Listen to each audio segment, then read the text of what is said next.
We are less than 3 weeks away from Wrestlemania, and tonight, not a great Raw show.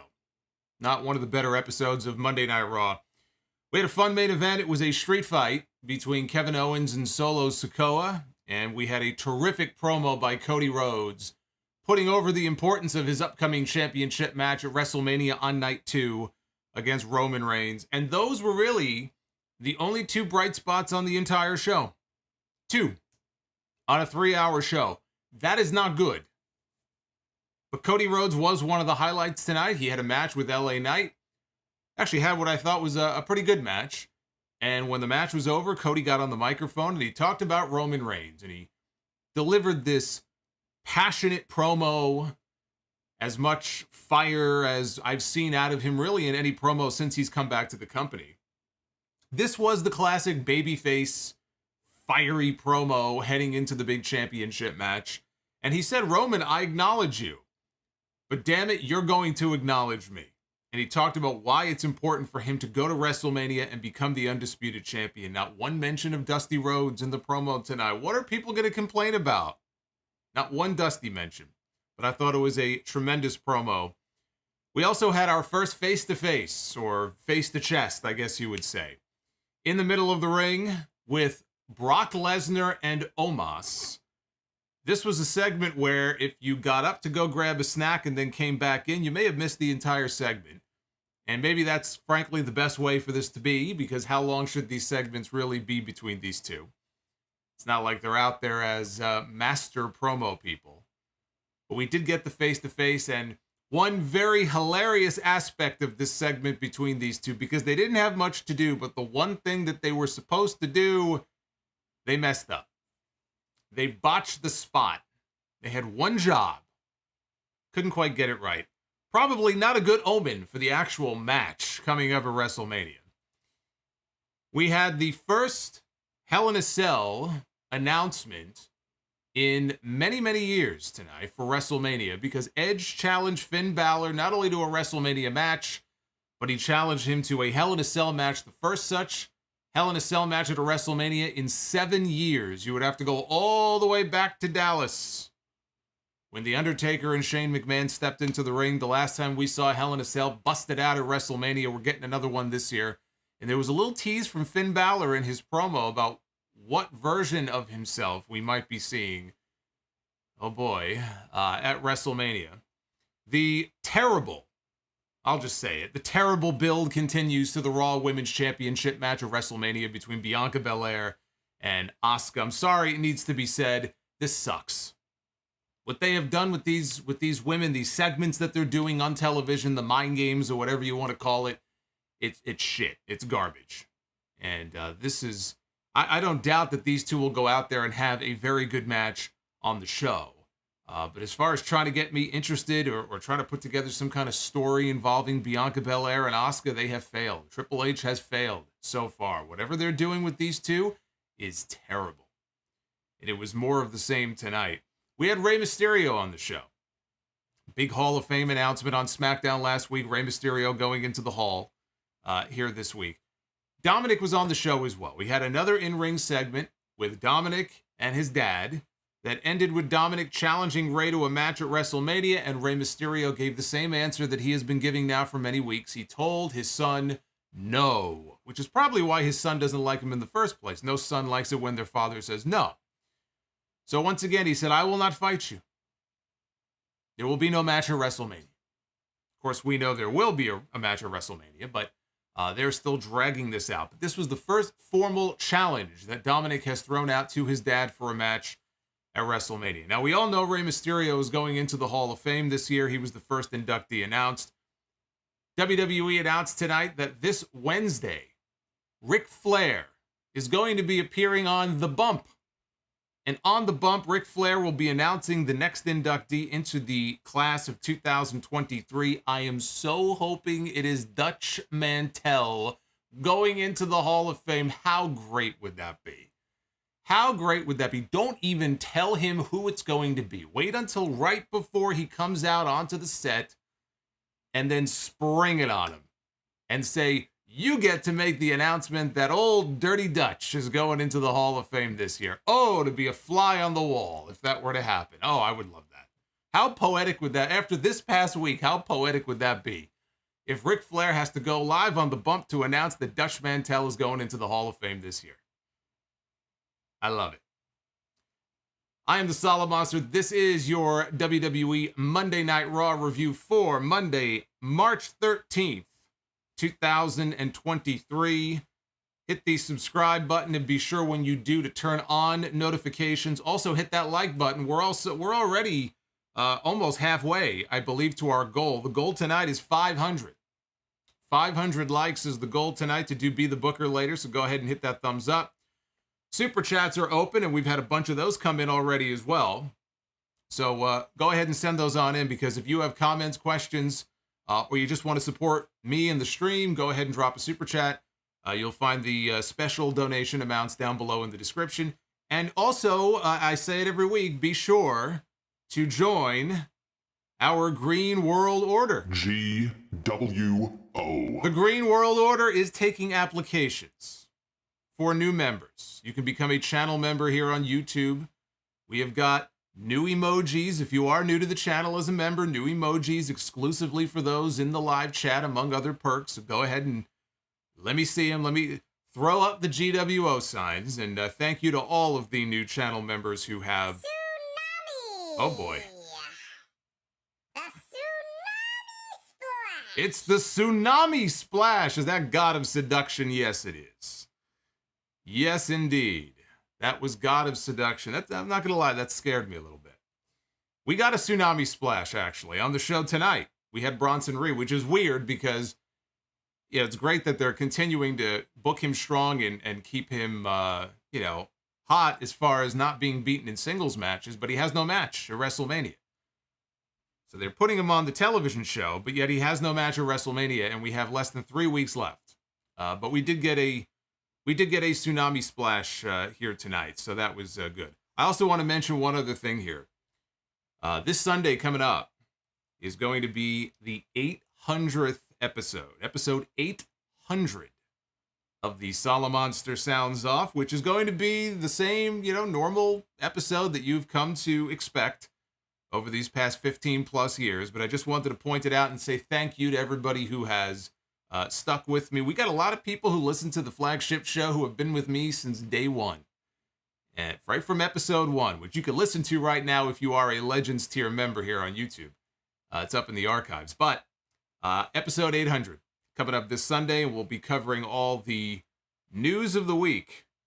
And I hope that you guys will join me for that. So that's going to be cool. It's hard to believe. 800 of these things. That is insane to me. We have got a whole bunch of new channel members here. Just before I get into this, Brandon Proctor, thank you for gifting a membership. I don't know who received it, but Lars 2669 is a new channel member. Welcome, Lars. And Fahad. And we've had some other ones too, but man, everything is going by so quickly. I'll just say thank you. A blanket thank you to all you guys. Now, before we get into the actual Raw review here, as you could probably surmise from the thumbnail, we got to talk about Bray Wyatt. Bray Wyatt was not on the show tonight.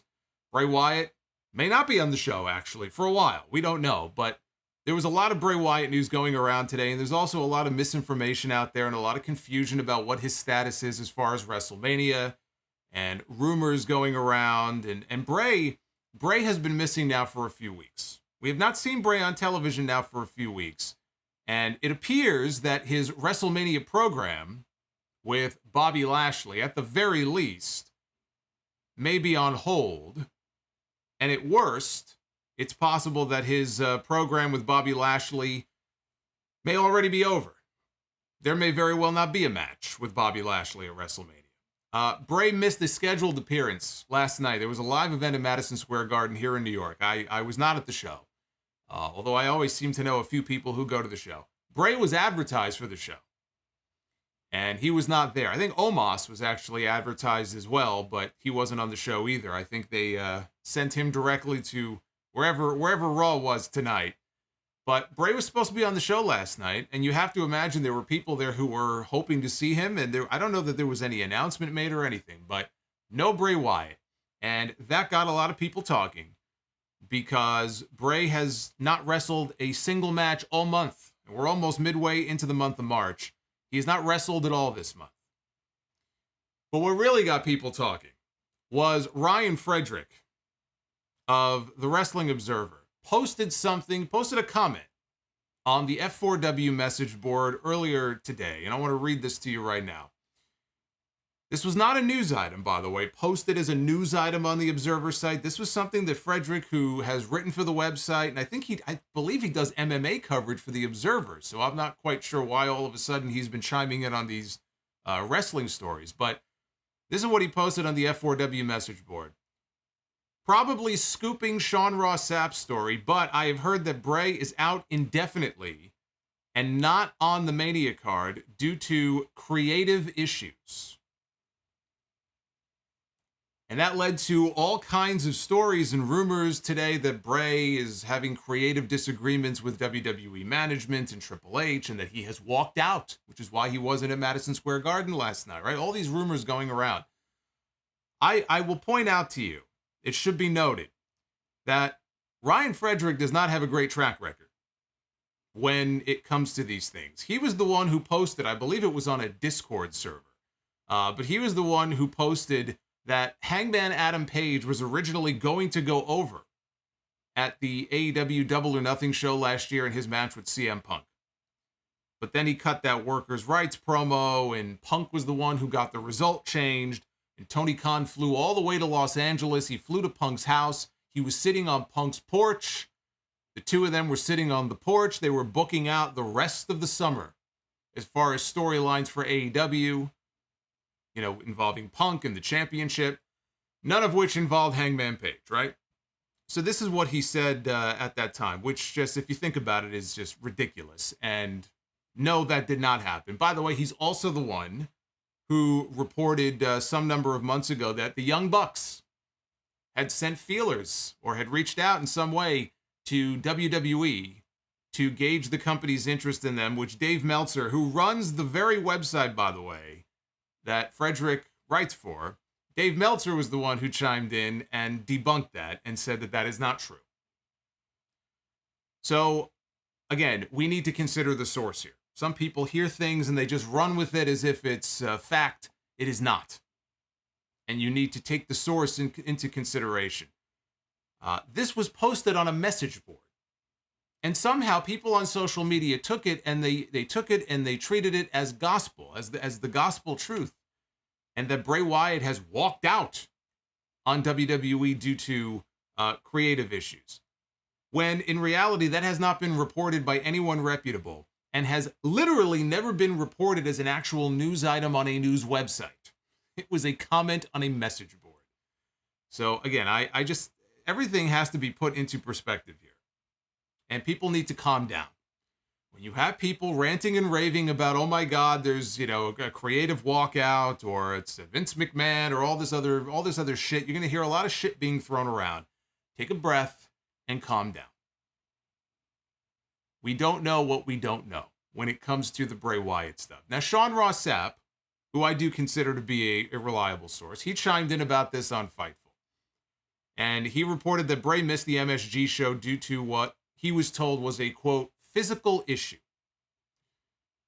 And it was not noted what the problem is, but that WWE has been working around the issue, whatever it is, and they are not sure on a return timetable for him. And the report says there had been rumors that Wyatt had walked out due to creative issues, but thus far we have not gained any information that would confirm that and have not been told that from anybody in the company.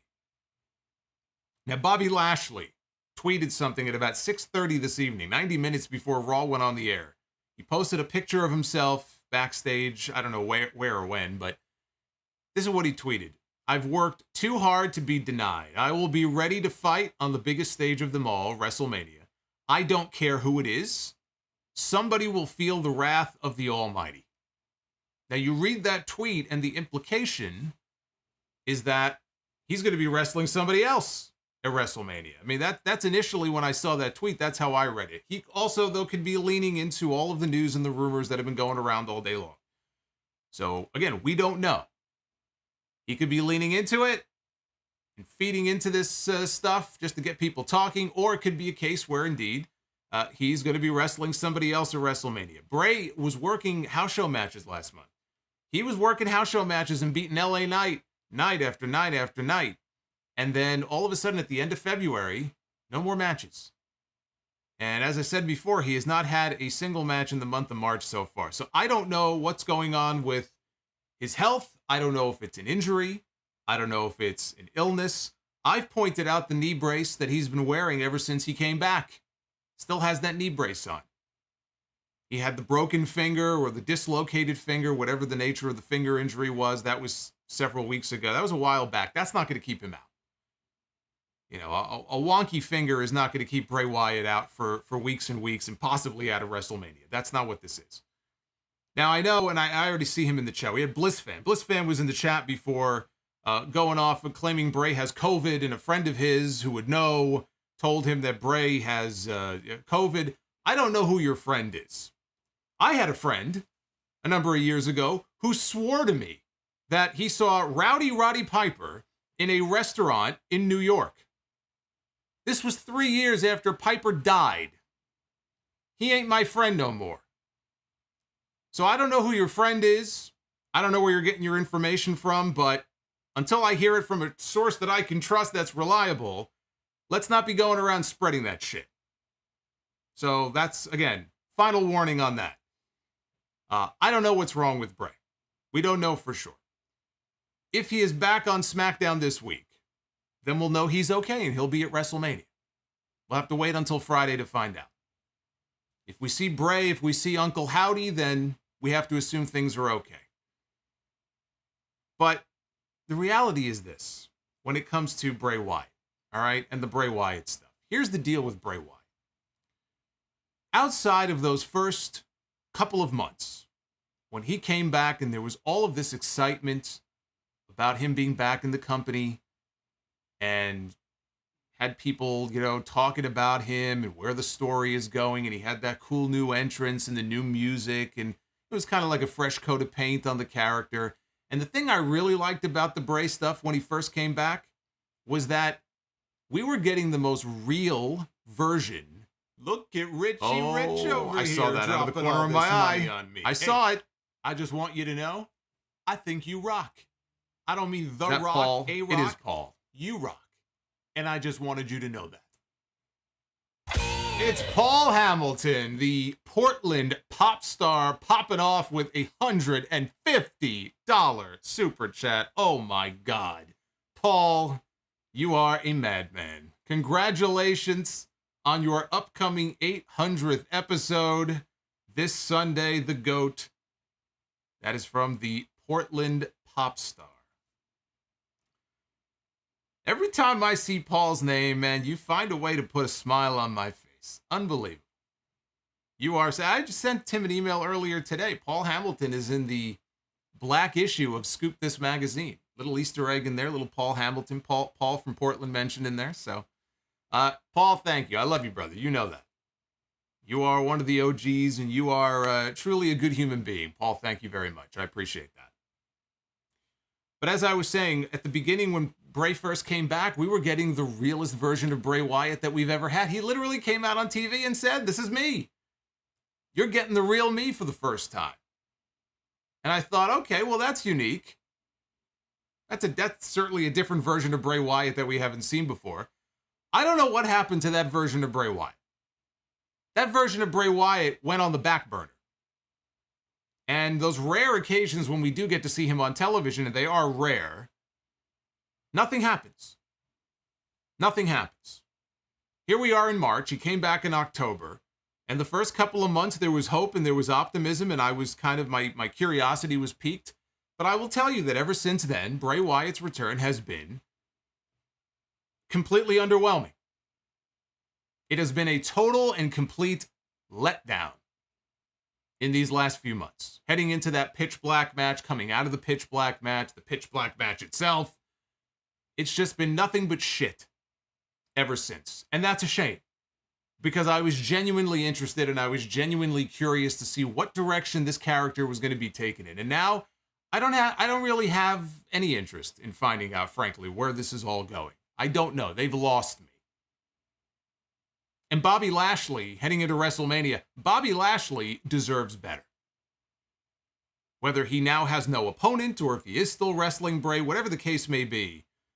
Because, look, we only have less than 3 weeks left anyway. Even if Bray is still on the WrestleMania card, what could they possibly do in these next 3 weeks to really heat up this feud and heat up this match? I feel like it's already a lost cause. Bobby Lashley deserves better than that. SAP, by the way, is reporting... Actually, before I even get to that part, let's talk about what happens if Bray is off WrestleMania. Let's assume that that's the case. Let's say Bray Wyatt has some sort of health issue going on. He's not going to be cleared or able to make it to WrestleMania. What then? What do you do then? To me, the solution is actually very simple. The solution is you add Bobby Lashley to the and make it a triple threat match with Brock Lesnar, Omos, and Bobby Lashley. Because Bobby Lashley already has history with Brock. He's got history with Omos. You've got the MVP connection in there. You can work that match any way you want as far as the finish. Hurt business, no hurt business. That would be the natural solution to this issue if Bray cannot go at WrestleMania. But the Bray Wyatt situation is just puzzling to me.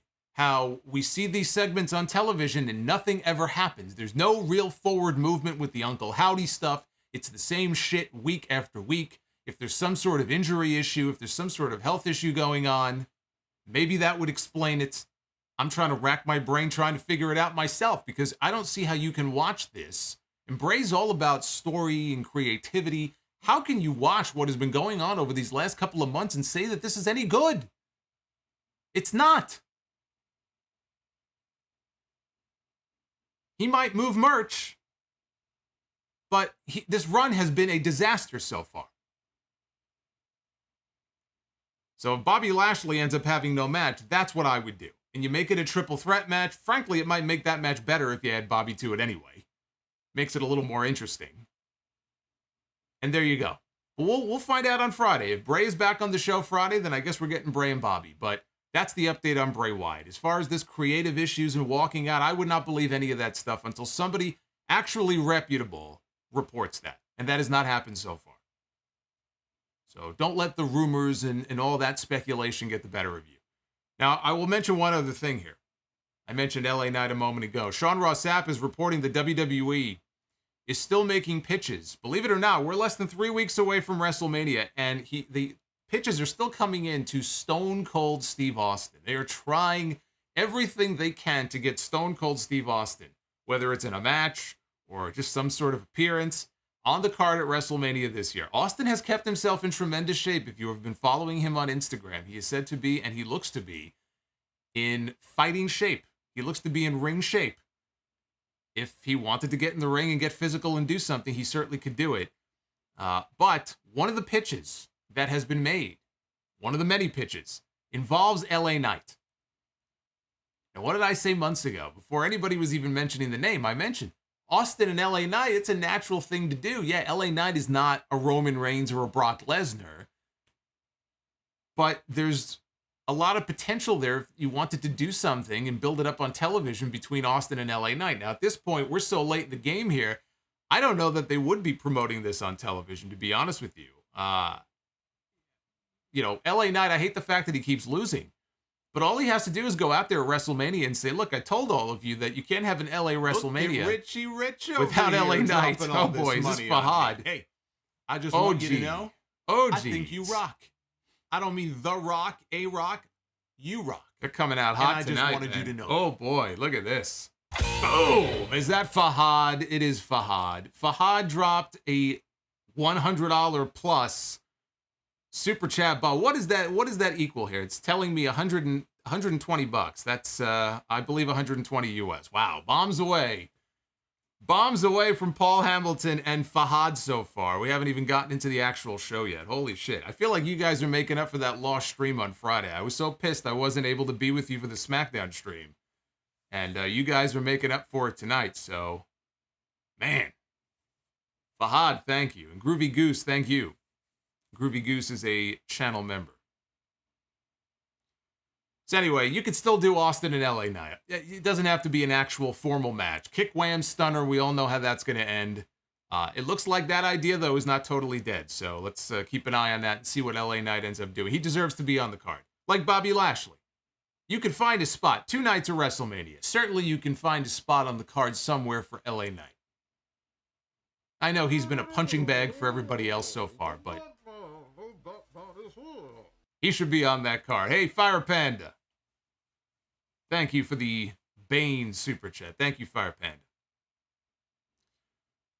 All right, so now with the Bray stuff out of the way, we can get to... Am I wrong? Is it 133? All right, maybe my currency exchange here is off. It's over 100. That's all that matters. It's a big bomb. That's all that matters. So let's talk about Raw. Raw tonight opened with Edge coming to the ring and calling out Finn Bálor, who showed up on stage with the Judgment Day. Edge told him, you wanted a match with me at WrestleMania? Well, guess what? You got your match at WrestleMania.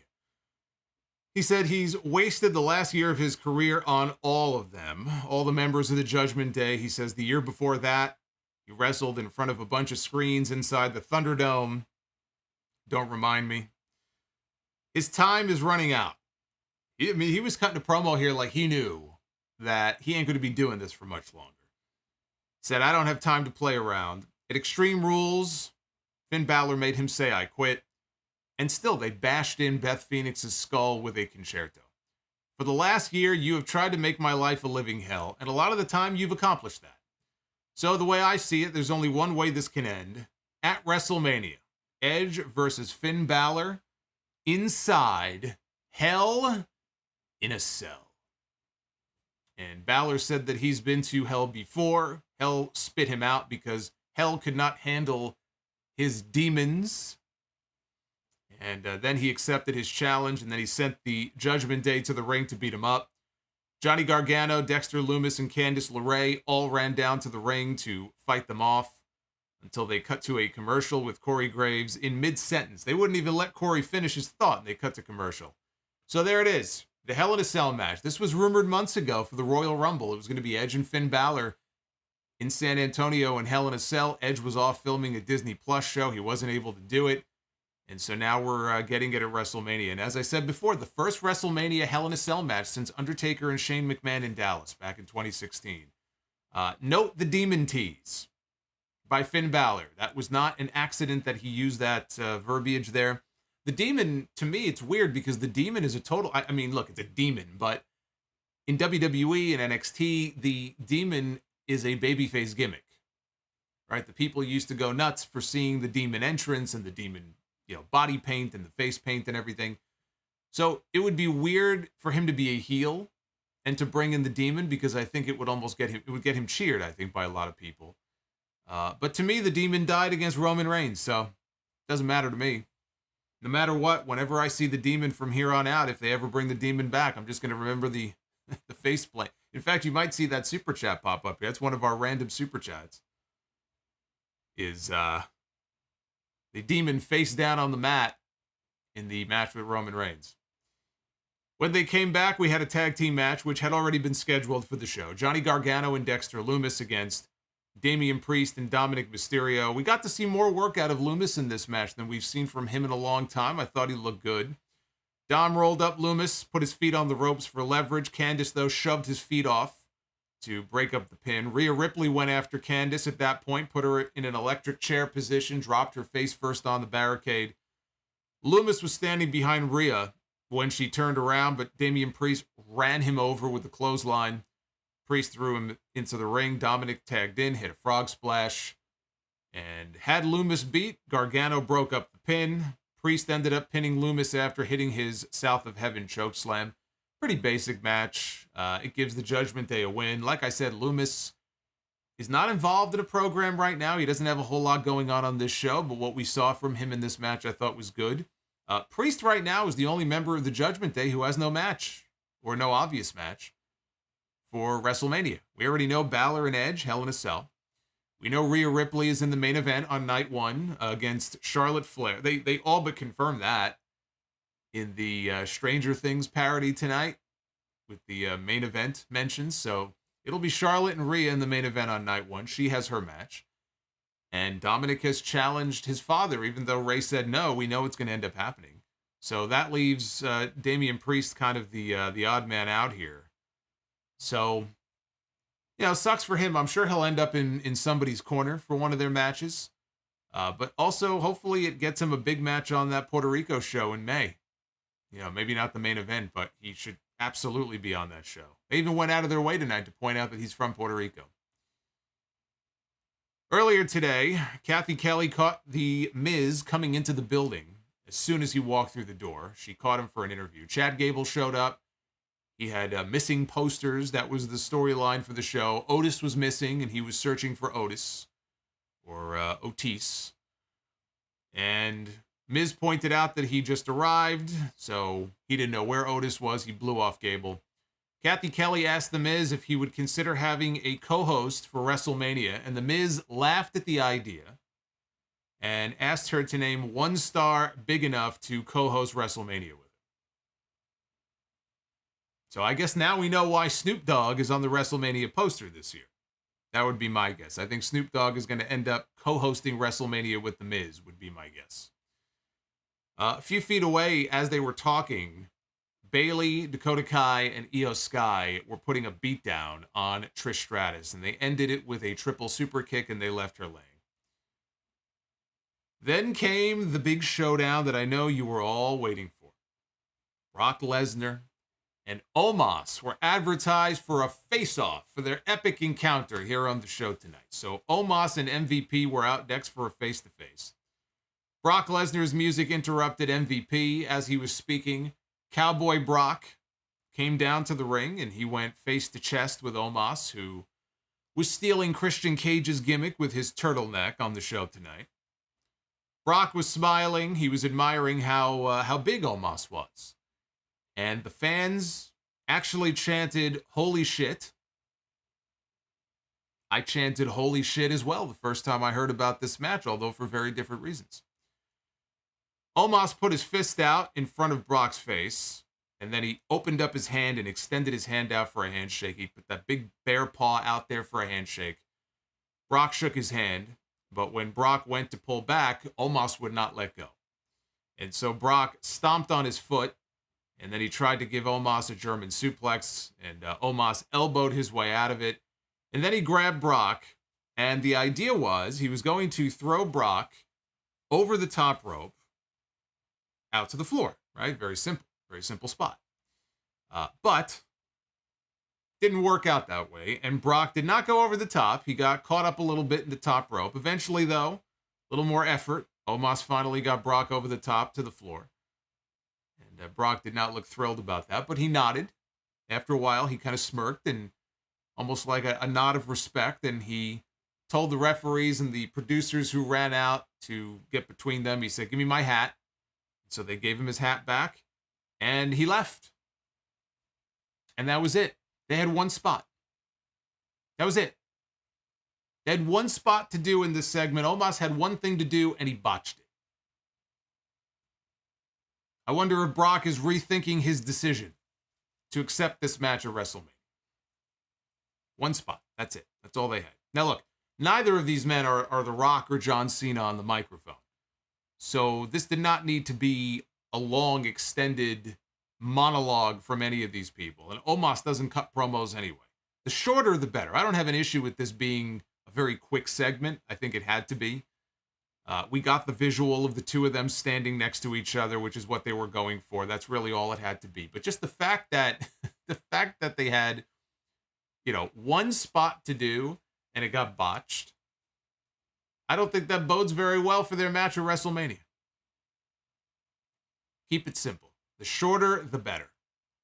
But I don't think that bodes very well for what's going to be coming up in LA. And yeah, you can't put that all on Omos. I'm just saying, though, the fact that these two worked their first spot together and it got botched is a bad omen, is what I'm saying. We had Cody Rhodes one-on-one with LA Knight. Let me talk to you. LA Knight. No LA Knight promo tonight. Just came out for the match. Cody was on the ropes at one point. LA Knight does this spot in his matches, which is actually very impressive because, you know, he's not a small man. And he does the running leap onto the top rope in one fell swoop. And usually he hits it bang on, and it's pretty impressive. This time he didn't quite get his footing the way that he normally does. And you could see he was about to fall backwards. And he had a split second to make a decision. Do I just let myself fall backwards? Or do I go through with the superplex that we had planned and grab Cody and superplex him and hope I don't drop him on his head and break his neck? So he made the decision to go through with the superplex. It looked very awkward. Cody looked like he landed almost on his shoulder, but he was okay. And in fact, you could see LA Knight and you could hear him after they landed look up and apologize. I think he apologized to Cody. I think he said, "I'm sorry." But Cody was okay. That aside, I thought these two had a good match. Cody caught him with the Cody Cutter off the ropes and then the Crossroads for the win. I hate that they keep using LA Knight as a punching bag and he keeps losing, but this was not the night for him to win. He was in the ring with the man challenging Roman Reigns at WrestleMania. So we knew going in that LA Knight was not getting a win in this match. Even though he keeps losing, I do keep seeing these reports that at the house shows he's getting over. People are getting into his catchphrases and they're reacting to him when he comes out. And you know, we've seen him have a few matches on TV. I think that have been good. He had a pretty long match, actually, longer than I expected. I think it was with Kofi a few weeks ago on SmackDown. So it sounds to me like they realize that his act, his character, his catchphrases are starting to resonate. They're starting to get over with the audience. So I don't think it's a case where, you know, they're burying him or anything like that. I think they're realizing they could have something in him, but right now he's just being used as a stepping stone for other people. And he's not a young up-and-comer. So it's one of those things, you know, he's about 40, I think, 40 years old. And so if you're going to do something with him, now is the time to do it. So I hate seeing him constantly go out there and lose, but I'm hopeful that will, you know, after WrestleMania, once we get through all these programs and these stories, hopefully that will begin to change. But after the match, Cody got on the microphone. He was in the ring by himself. And Cody reminded us that he doesn't work for Mr. Heyman. He does not work for the Bloodline. So if he wants to come out and stand side by side with Sami Zayn, he can do that. If he wants to come out and stand side by side with Kevin Owens, he can do that. He said he's heard Paul Heyman say, "Don't make this personal." He says, "What a joke." Because this has been personal since he first appeared on this show at 21 years of age. It's personal when week after week he's fighting back tears with every sentence, which is a shoot. He says, "I wear a tailored suit to the ring not because I think I am somebody, but because I want to be somebody."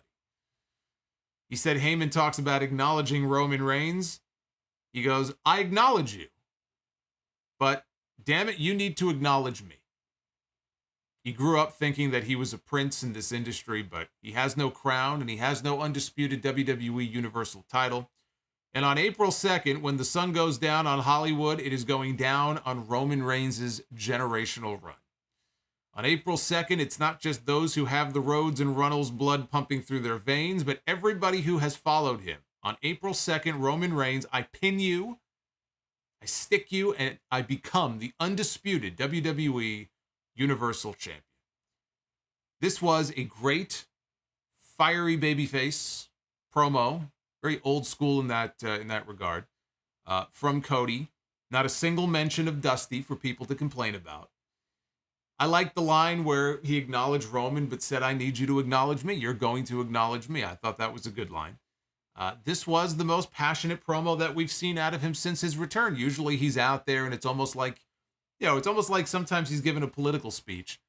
But this was more of just a kind of a classic babyface promo. And, you know, not that I thought it would be anything else, but we got our confirmation here that their match is going to be on April 2nd. So their match is on night 2. I think we already knew that was going to be the Night 2 main event, April 2nd, for the Roman and Cody match. So this was great. This may have been, now that I think about it, of all the things on the show tonight, this was probably the highlight of the show. Uffman says, "I stick you." Yeah, that's an expression. You've ever heard that before? Kevin Nash has used that expression before. I stuck him with the power bomb. I thought this was a pretty common wrestling expression, but apparently not. I should mention, by the way, if anybody is, just so you guys know, if anybody is having any buffering issues, we have bad weather here in New York. And right when I went live, I was having some issues with buffering and bitrate and all that kind of stuff. So you may have no problems, but if you have any sort of buffering problems or freezing on the stream, I apologize, but it should hopefully resolve. It's a weather. It's not happening to everybody, but if it's happening to you, it's a weather issue. So nothing I can do about it. Seth Rollins was interviewed in the back about Logan Paul knocking him out last week on the show. He said, "One thing people have learned about him in the past 2 years, you cannot keep him down." And The Miz showed up. He said that Logan Paul is going to be on Raw next week, and he's going to have a very special edition of his Impulsive show. It'll be a Logan Paul Impulsive segment, I guess. The Miz is going to be his guest. All of a sudden, Baron Corbin showed up. We had Baron Corbin. He heard The Miz say the word guest, and he said, "Hey, I don't have anything going on. I'd love to be a guest on the show next week." He says, "I'm available." I'll bet he is. Miz said that Logan is all booked up, unfortunately. Corbin told Miz, WrestleMania is 2 nights here. Got 2 nights of WrestleMania, and I know you've got a lot on your plate. You've got a lot going on. So if you need another host, a co-host of WrestleMania, he says, I'm your man. Miz said, "Look, I got a lot of pull, but I don't got that much pull." So Corbin turned to Rollins, and he offered, as a former Golden Gloves boxer, to give him some boxing tips after watching him get knocked out by Logan Paul last week. Seth said that he would rather take boxing tips from his baby daughter. And Corbin said, "Come on, your baby is 2.5 years old. She doesn't know anything." He lost his cool. He said, "Look, if it were me and you tonight in the ring, I would knock you out and take your spot at WrestleMania." And Seth decided to take him up on that challenge, and so we had a match booked for later tonight. Miz told Corbin if he does beat Seth later, he would put in a good word with Logan Paul. Bronson Reed, one-on-one with Elias, who had Rick Boogs in his corner taking notes.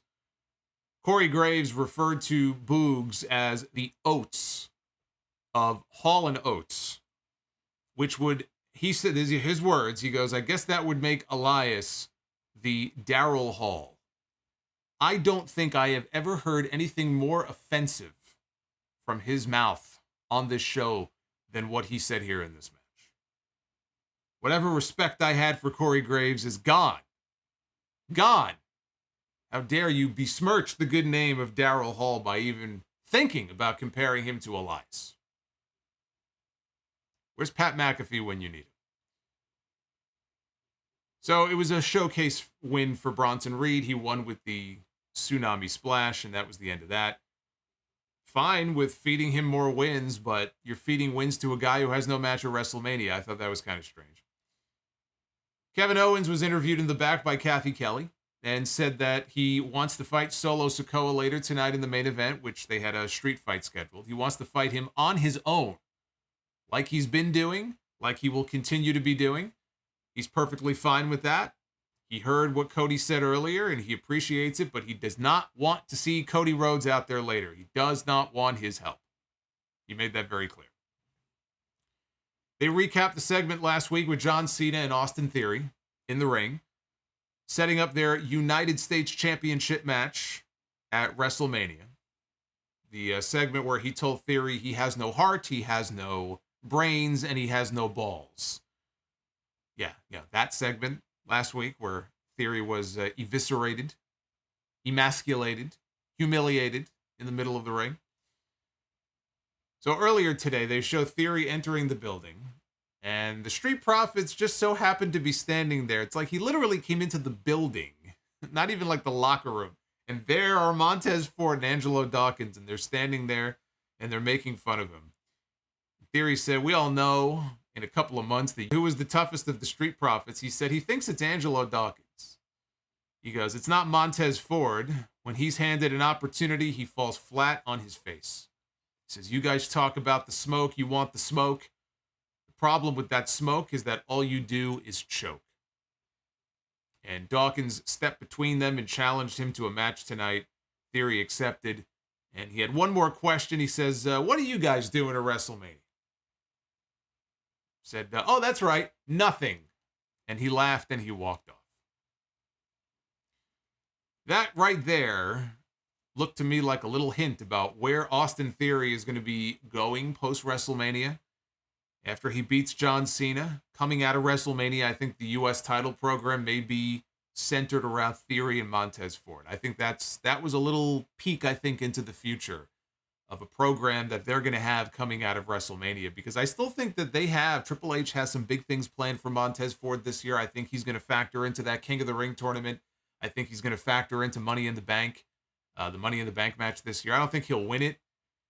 To me, that is the perfect match, I think, for an LA Knight to win the briefcase. But I think this is going to be the beginning. I can't even say the beginning. He was in the U.S. title Elimination Chamber match. Shout out to Jamie Dorsch for the $20 super chat. Jamie, thank you. But this is going to be the start, I think, of a big run for him heading into the second half of this year. So we had Austin Theory one-on-one with Angelo Dawkins after John Cena made fun of Theory last week for having the company pipe in fake crowd noise during his matches. There was no fake crowd noise during this match. There wasn't much noise at all during this match. Theory won with his 8-count down finish. After the match, he put Dawkins in the STF to mock John Cena until Montez Ford did the run-in and he chased off Theory.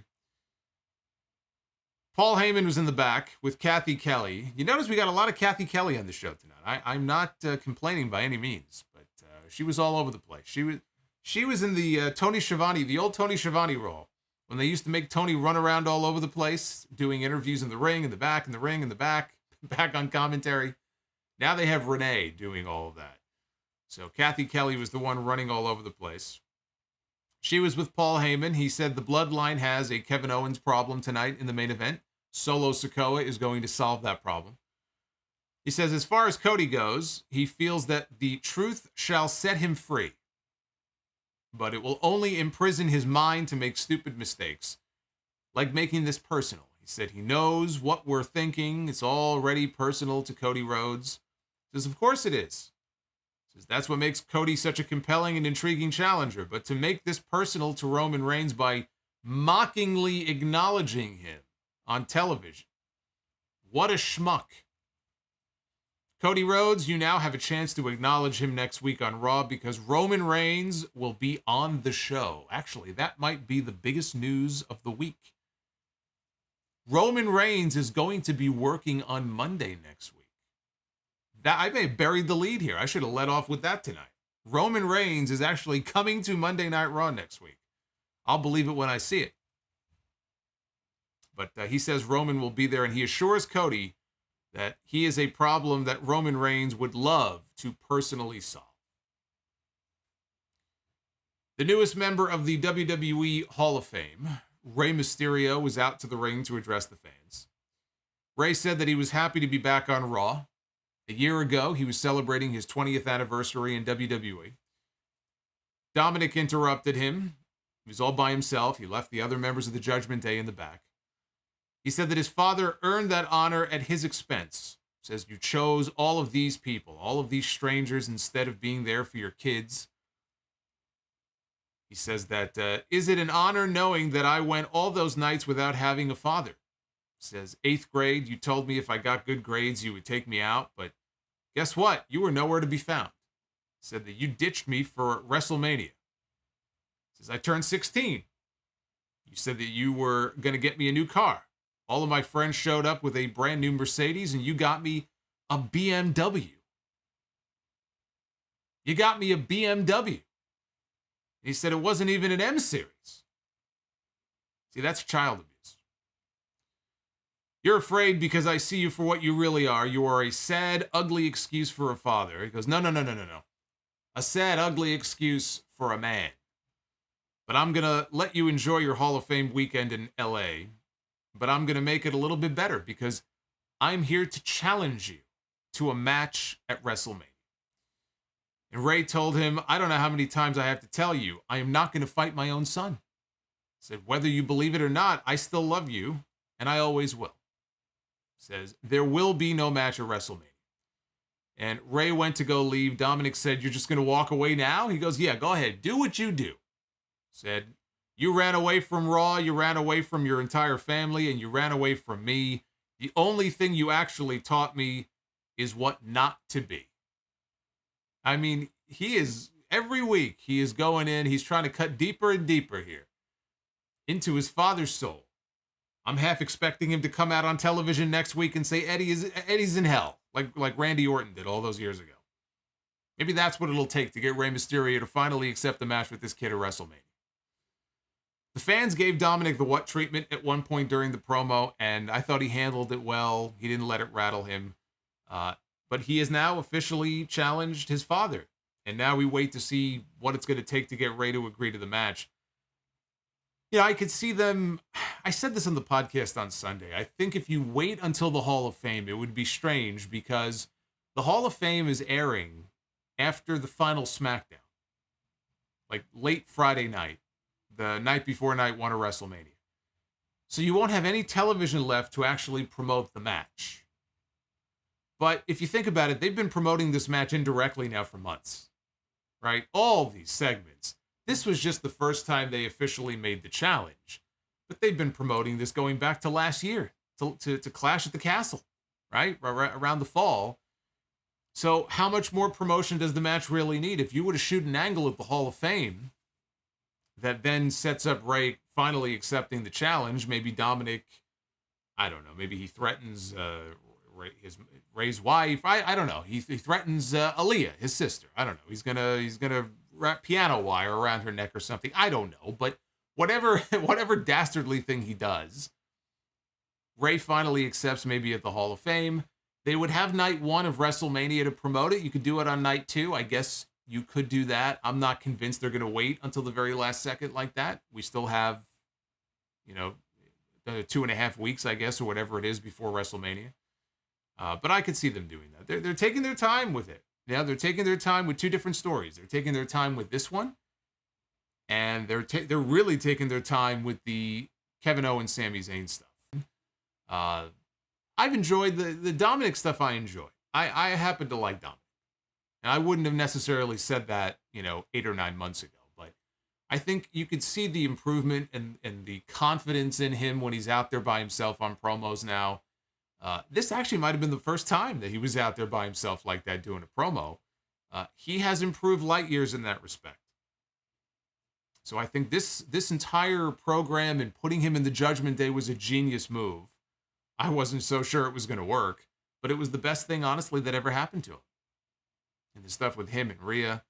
So I think he and his father, and Rey is going to go out there. And Rey is going to do everything in his power to have the best match of the night because he's out there with his boy, right? He's out there with his son. I'm very anxious to see how that match turns out and to see how they get Rey to change his mind. I guess we'll see if anything happens before the Hall of Fame. Our friend Kathy Kelly was back yet again in the back actually outside the trainer's room, looking to get a word with Becky Lynch, Lita, and Trish Stratus. Becky said Damage Control is going to get their head kicked in. I think Bryan Danielson would have said that a little bit differently. Lita said that if Damage Control wants to try to divide and conquer them, they've got another thing coming. Trish said that she's been hit a lot harder than Damage Control hit her, and all they've managed to do is piss her off. Short and to the point. We got a new WrestleMania parody trailer with Rhea Ripley as 11 from Stranger Things with the voice of John Cena over the loudspeaker, asking her if she thinks that she can handle the pressure of being in the main event of WrestleMania. And Rhea stared at a can that was sitting on the table and crushed it just by looking at it. You would understand this if you watched Stranger Things. If you have not watched Stranger Things, then this probably didn't make any sense to you. But that was it. These are too short. These are all way too short. I wish they were longer. I wish they put as much effort into these as they did the ones back in 2005. I just think these have been pretty lame so far. So, I mean, I'm glad they're doing new ones, but I don't know. I mean, I just think these are pretty lame compared to the ones they did for WrestleMania 21. We had Seth Rollins against Baron Corbin. Miz was sitting out there on commentary. Rollins threw Corbin into the Miz outside. Then when Miz tried to get into the ring, Rollins caught him with a kick. Miz ended up in the ring. He was on all fours, and Rollins used Miz as basically a springboard into a curb stomp to Baron Corbin. And he pinned Corbin to win the match. You know, years ago, I dubbed Bray Wyatt the Eater of Pins because he would talk a big talk in his promos, and then he would go out there when it came to the big match, 9 times out of 10, he ate the pin. So I called him the Eater of Pins. Well, I am hereby dubbing Baron Corbin the new Eater of Pins. Bray Wyatt has gifted the crown to Baron Corbin. We now have a new Eater of Pins here on this television show. Chad Gable was in the back, continuing his search for Otis. Gable found Otis taking part in a photo shoot with the Maximum Male mid-carders, and Gable said to Mansois, "Weren't you supposed to be in a match tonight?" And Mansois said that he broke his nail while he was scrolling through Instagram. I hate when that happens. Broke his nail while he was scrolling through Instagram on his phone, and he was not cosmetically cleared to compete on this show tonight. So their match was delayed until next week. And I did totally forgot about this. I said, that's right. They were supposed to have a match on the show tonight with Anderson and Gallows. That was a match that was advertised. This was going to be the return of the Good Brothers on this show. And I just totally, when I saw the preview earlier, I didn't even think twice that the match wasn't even listed on the rundown. But I guess they decided to bump it to next week. Anderson and Gallows have a pretty sweet deal because when they re-signed with the company last year, in their deal now, they actually have a clause or a provision or whatever you want to call it in their contract, supposedly, that they don't have to travel to the show if they're not on the card. If they're not on the show, if they're not needed for the show, then they don't have to travel. They can stay home. They will only fly out when they are actually being used and are needed on the show. It's almost like having a no catering clause in your contract. So good for them. Good for them. I guess they negotiated that into their deal, but they were not there tonight. Gable told Otis that he could be a model with him, and he jumped in, he started posing, and Mansois claimed that Gable broke his camera. Massey then chimed in and said that Gable broke it with his ick. I think I'm going to start using that with some of these mutants who tweet me sometimes. I'm going to say, I don't want your ick on me. Take your ick and go somewhere else. Maxine called for Otis to join them as they left. They have work to do, and so Otis left with the models. Machiavelli in the chat, well, of course, Machiavelli420, I'm not surprised, wants to know what Matt Riddle is doing. The question is not what Matt Riddle is doing. The question is who Matt Riddle is with and how many has he smoked so far tonight. I think that's the question when it comes to Matt Riddle. Scarlett says, I don't think I am cosmetically cleared for work tomorrow. You should try that with your boss. See what he says. Bianca Belair, one-on-one with Chelsea Green with Carmella in her corner. This is, of course, a non-title match. I thought this was Chelsea's best match. She hasn't had very many of them on TV, but this was her best match since she came back. Good stuff from both women. Bianca won with the KOD. Carmella and Chelsea attacked Bianca after the match, but Asuka came down to the ring to make the save. And she and Bianca cleared the ring. Asuka then grabbed Bianca's championship belt. and she began to tease handing it to Bianca, but then Bianca would go for it and she would pull it away, and she would go and she would pull it away. And Asuka started dancing around with the belt. And then she started air guitaring with the belt, like she was Kyle O'Reilly. She's air guitaring with the belt. She smiles and she begins spitting up blue mist. It's like blue goo in her mouth as she begins laughing hysterically. The crowd doesn't know what to make of this. No one is really reacting to it. This is just going on for an uncomfortable period of time before they finally play Asuka's music to play her off and end the segment. This sucks. I wrote 2 words here. This sucks. Now, I guess the story here is that Asuka is playing mind games with her. I guess that's the story they're telling here. She's trying to get inside Bianca's head.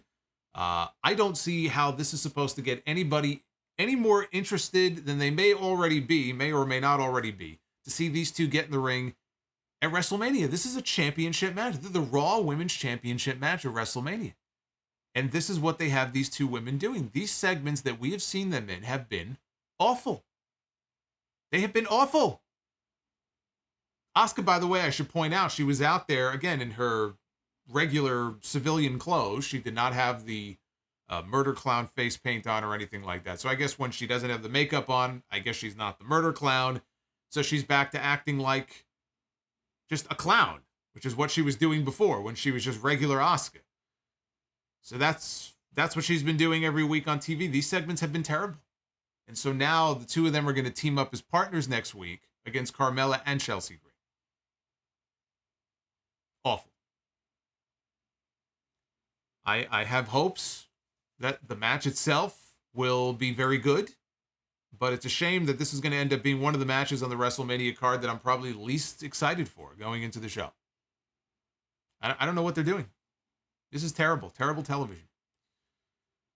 And then we had Kevin Owens, one-on-one in the main event. It was a street fight against the enforcer of the bloodline, Solo Sikoa.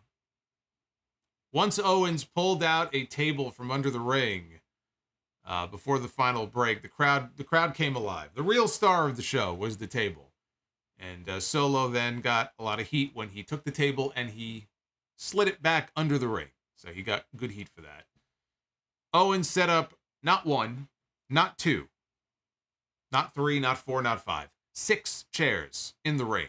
2 rows of 3 with chairs facing each other. He created almost like this little chair platform in the middle of the ring.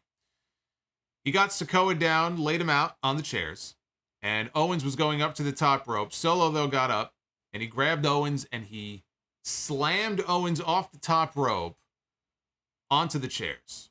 I thought that was a cool spot. Probably didn't feel too good, but I thought that was a cool spot. But then again, 30 seconds later, Kevin Owens was back up on his feet on the outside, throwing Solo Sikoa into the crowd and brawling with him into the crowd like nothing ever happened. Such is life when you have, I think at this point they had 2 minutes left in the show here on this live television program. There's no time for selling. You just gotta get to the finish. So they ended up backstage in the gorilla position. Owens walks through the curtain, and he immediately walks into a pair of super kicks by Jimmy and Jey Uso. First time we've seen the Usos here on the show. They all rang into the ring. It was a 3-on-1 assault. Sikoa hit the Samoan spike, and he pinned Kevin Owens to win the street fight. There aren't too many rookies. I'll call him a rookie. I know he spent about a year in NXT, but he's basically a rookie. There aren't too many rookies like a Solo Sikoa who got called up in September, right? Clash at the Castle was when we first saw him. And now we're in March. Not a very long period of time. And they have booked him very strongly. He has had more television main events than I would say most people with that level of exposure on the main roster have had. And I just think that he's killed it, you know? He plays his part perfectly. I think he's very good in the ring. I knew he was very good just from his work in NXT. He was one of the few who got me to care about a Von Wagner match. When he and Von Wagner had like a big, I think it was like a street fight or a Falls Count Anywhere deal in NXT. So I just wanted to mention that because you don't see too many people who get called up from NXT to the main roster and have as many TV main events. And yeah, he's part of the bloodline, so of course he's got that helping him, which most people don't have. But I just think, just because he's part of the family and they're giving him the opportunity doesn't mean that he's going to knock it out of the park. And I think he's been doing that. Hey, thank you, DG. It's the amazing Gunther.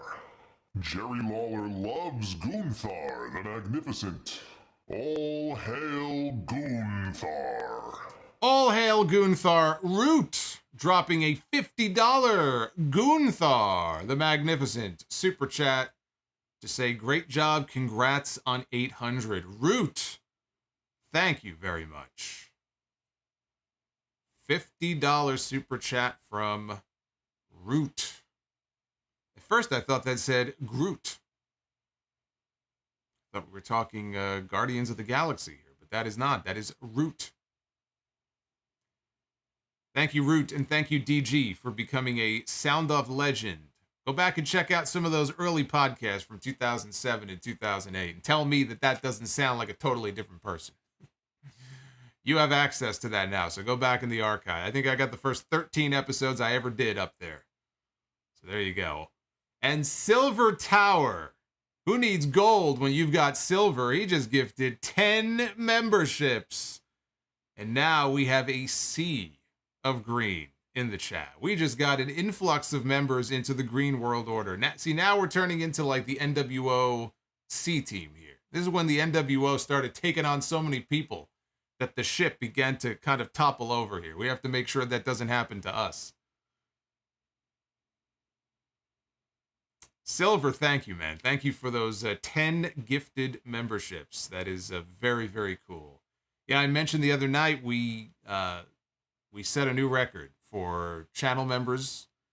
YouTube even sent me a little notification, like a little fireworks and pyro and shit. So thank you very much. I appreciate that. Anything special for the 800th episode, says the Mount Vernon kid. Right now, it's going to be just kind of a regular episode. I might be doing a segment. I'm thinking of calling it 8 for 800.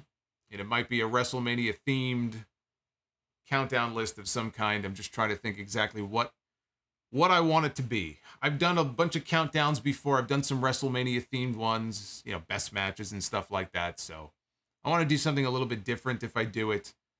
And look, you have ideas, you have suggestions, feel free to tweet me, email me, and maybe I'll consider it. But I'm still thinking about it. I'll let you know. But thank you very much. So no Sami Zayn tonight. No Cody Rhodes coming out in the main event. Kevin Owens made it very clear he did not want his help. So Owens pretty much got what he had coming. And at some point, Owens is going to have to realize that he has no choice but to put his beef aside with Sami Zayn for the greater good, and they're going to have to join up if they want to take down the bloodline once and for all. It's only a matter of what week does he make that decision. So aside from, a couple of bright spots like the Cody promo, and I thought the main event was fun.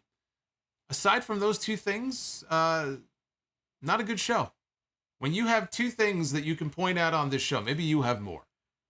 I'm pointing out the two things that I really liked on this show. Two things on a 3-hour show is not good. And I have a feeling the Twitter poll that we're going to go to here is going to reflect that. I would be surprised if people did not agree with me on this. Let's see.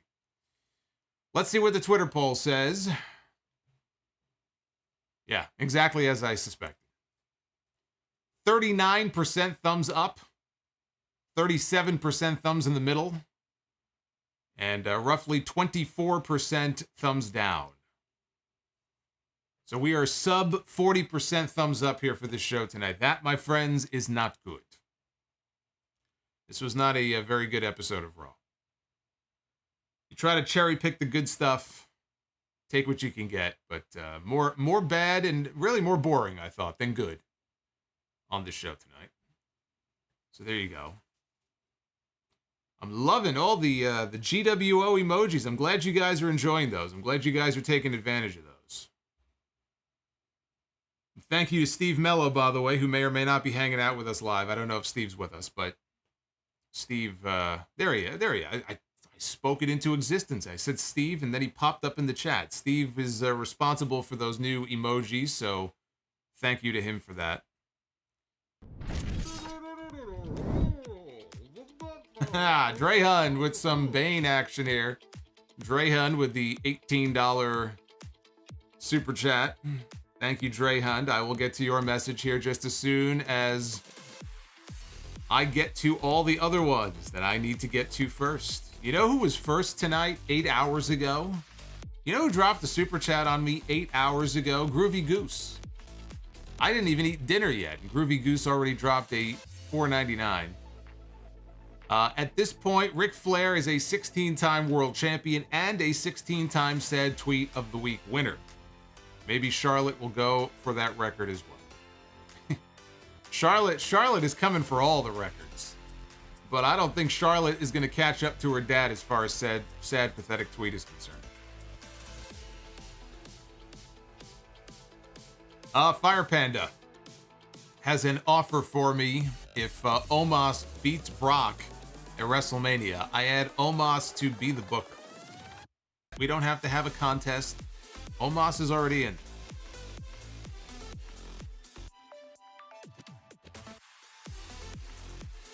Fire Panda again. Quizzical One loves Omos. Be like Quizzy. Jockey Fowler with the $12 super chat. Do you think WWE should book Baron Corbin and Lacey Evans the same way WCW booked Larry Poffo? I think you mean Lanny Poffo. Unless there was a long-lost Poffo brother named Larry that I'm unaware of. Instead of giving them multiple failing gimmicks like Brutus Beefcake in WCW.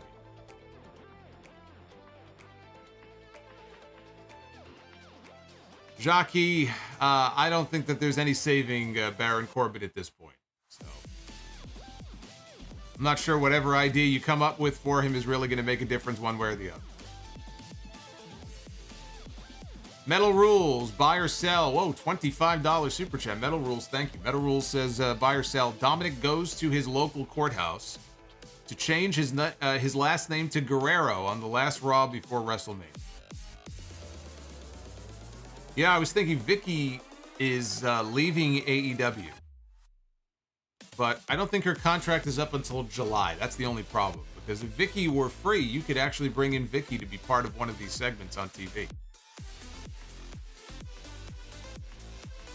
Yeah, Vicky has said that they came to a mutual agreement that they would not renew her contract when it is up in July, but that they don't want her at the shows. So they have sent her home.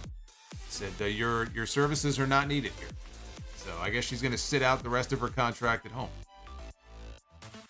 Brian Anthony Rivers with the $10 super chat. 2 questions.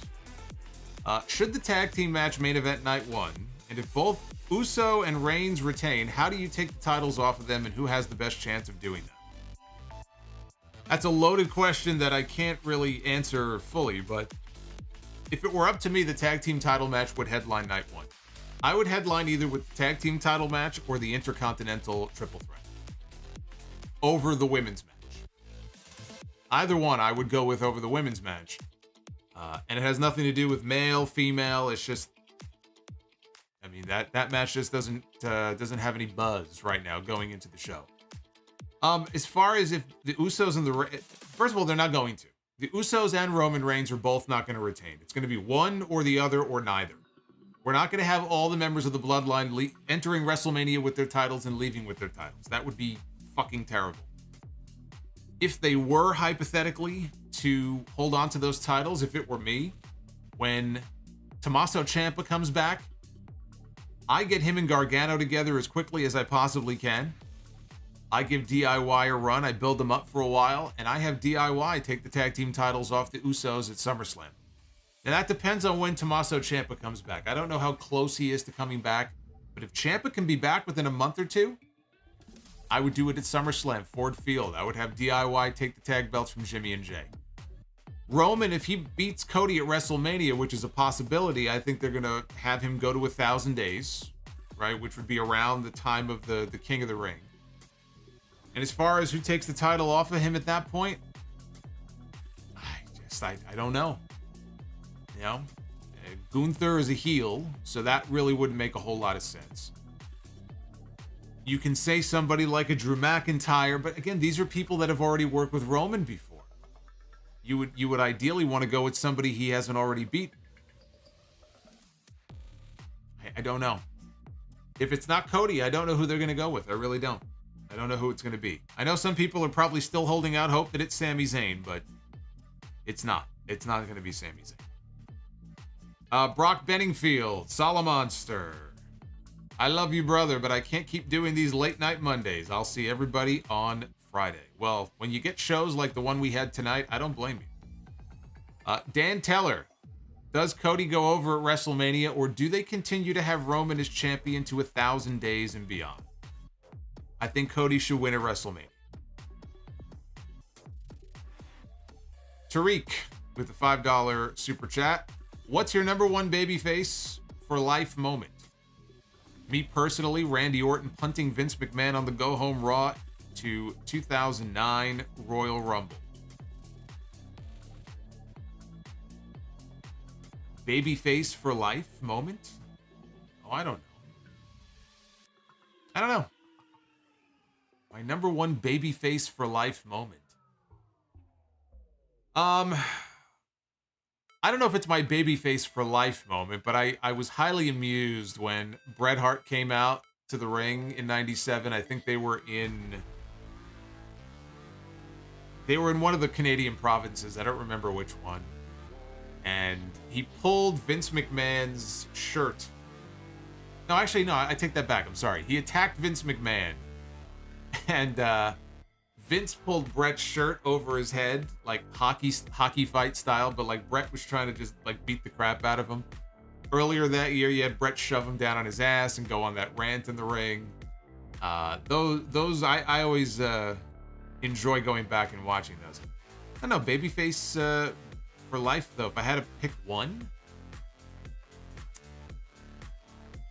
I have to think about that. I don't know. That's a good question.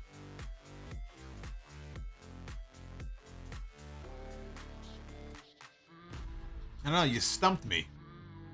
I have to think about that. Josh B, in and outside the ring, who has tarnished their legacy more, Hogan or Flair?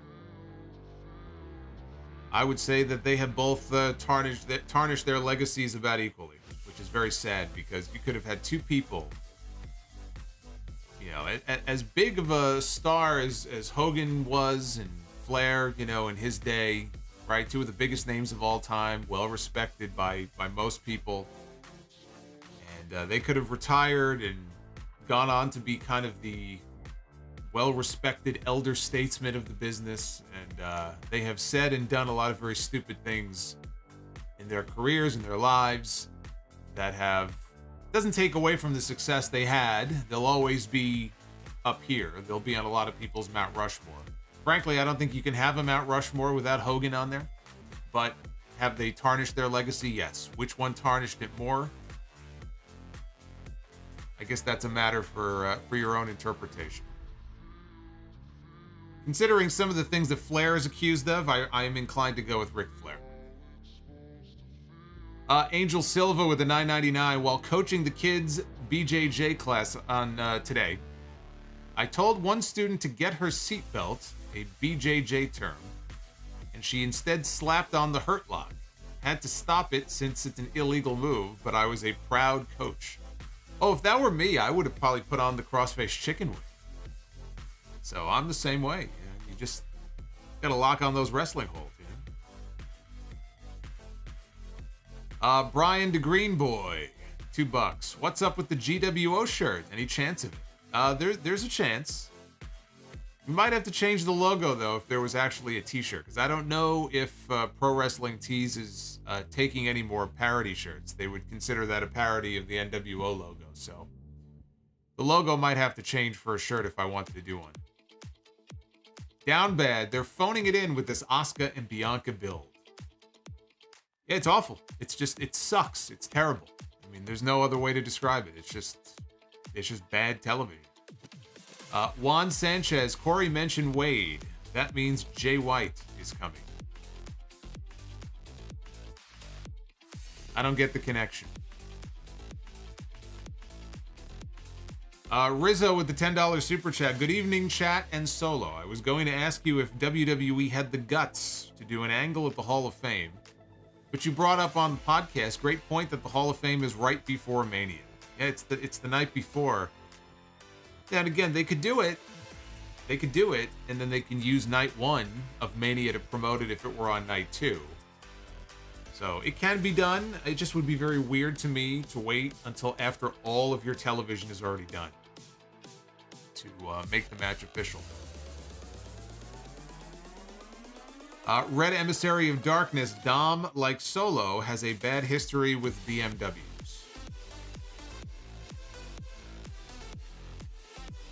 Yeah. God of Seduction. Who holds the record for most sad tweets of the week? Who faces Lashley if Bray is out? Uncle Howdy, LA Knight, triple threat with Omos and Lesnar. How long until Jake Paul joins Logan Paul in WWE? Can't wait for WrestleMania. Who holds the record for the most sad tweets? I don't know. I'd have to go back and check. I'm sure Flair is... If it's not Flair, Flair has to be way up there. Who faces Lashley if Bray is out? Talked about that at the beginning. I would do a triple threat with Brock, Omos, and Lashley. And how long until Jake Paul joins Logan in WWE? I don't really give a shit about Jake Paul, so if it were up to me, he would never join. But I don't know. Fahad with the $10. Fahad, thank you. Darth Panic just gifted a channel membership to D-Lo305. So welcome, D-Lo. How many channel members have we picked up tonight? My goodness. I think we're around 20-ish. I think we're just shy of 20, actually. We're just shy of 20. I don't know if we'll hit 20 or not, but we're just shy of 20.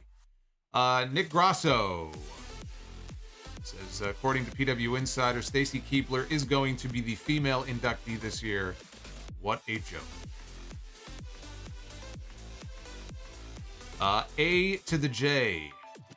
ASU. What happened to the brand split? Where have you been? I think A to the JKSU just woke up from a coma. And he's wondering, what happened to the brand split? Where have you been, brother? Vince Russo with the $4.99 super chat. Mysterio in the Hall of Fame is great and all, but when are the American males getting inducted? Long overdue, in my opinion, still blasting their theme to this day.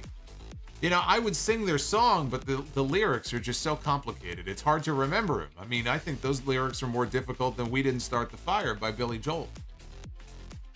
But Vince Russo, thank you, bro. Chief Running Wolf became a channel member. Unregistered Hypercam 2. What happened to Unregistered Hypercam 1? I think Unregistered Hypercam 2 killed Unregistered Hypercam 1. Only take rumors as gospel if it's posted on RSPW. I agree, that's right. If it's on RSPW, then it has to be true. Rizzo, I saw on a message board that I am dating Rhea Ripley. Sadly, I can confirm that is not true.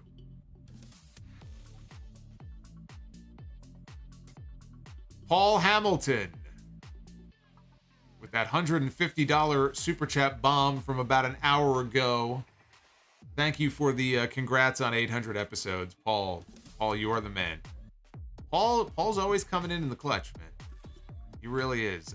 Devil's Rising just became a Sound Off superstar. Thank you for joining our little, I can't even call it little family anymore. This little is not the right word for it. This family is gigantic. We got a big family here. The bigger the family, the bigger the fights. And we all love each other here, right?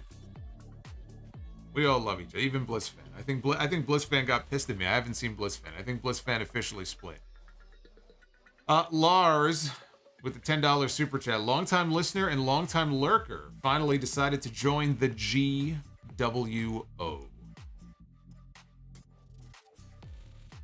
You're the Solomonster, damn it. Yes, I am.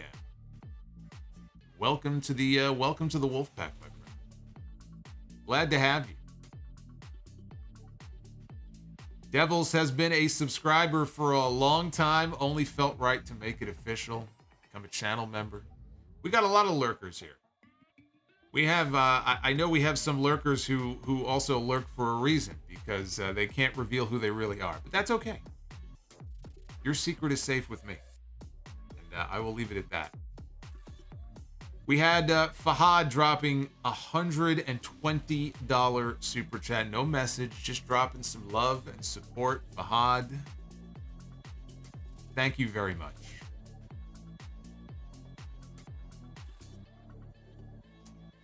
Rizzo, I apologize if this is a dumb idea, but if Jay White is signed, do you just debut him against Bobby Lashley at WrestleMania?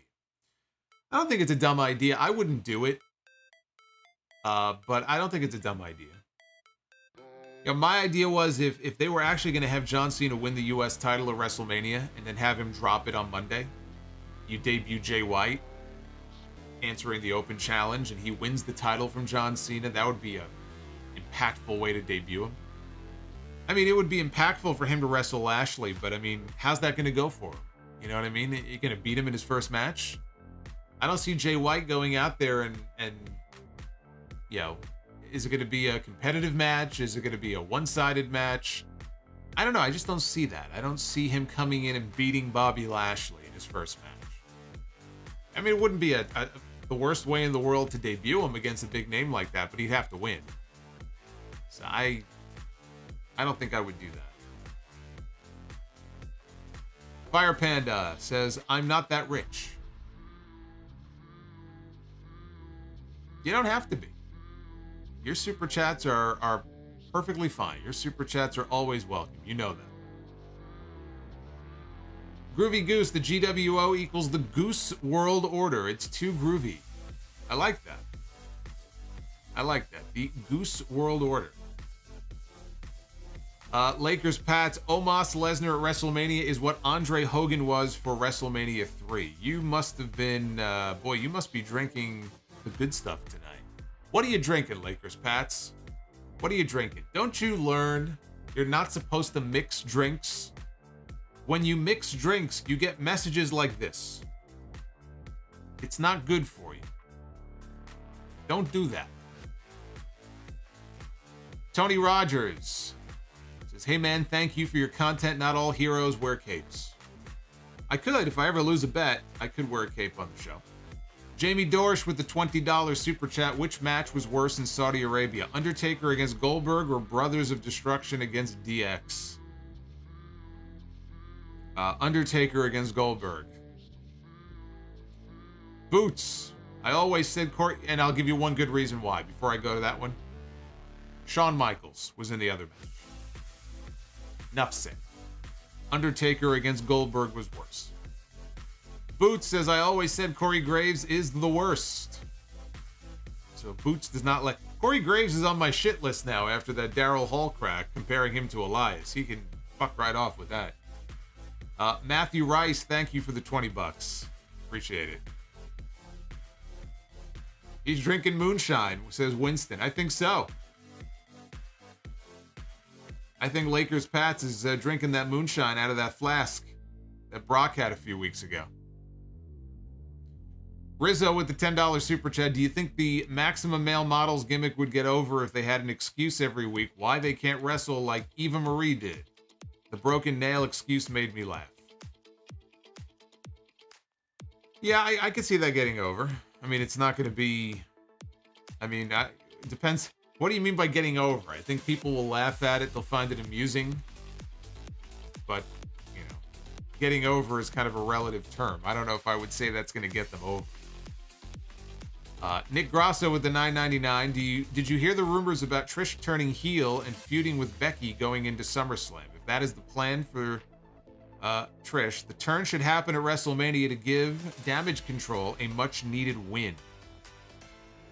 Well, that would imply maybe that the attack tonight was all just a ruse and she wasn't actually as hurt as she indicated that she was. Otherwise, why would these three women beat the hell out of her tonight and then she would help them win at WrestleMania? Not that we don't see shit like that in wrestling all the time. But I mean, Trish and Becky would be a big match. We had Trish and Charlotte at SummerSlam a few years back. Actually, more than a few years back. And I remember it being very good, especially for Trish. That was her first match in years, and I thought she did very well. She's 5 or 6 years older now. We'll see how she does at WrestleMania. We'll see. I mean, if she looks good in the ring at WrestleMania and she looks like she can still go and carry on a singles match, I don't have a problem with that.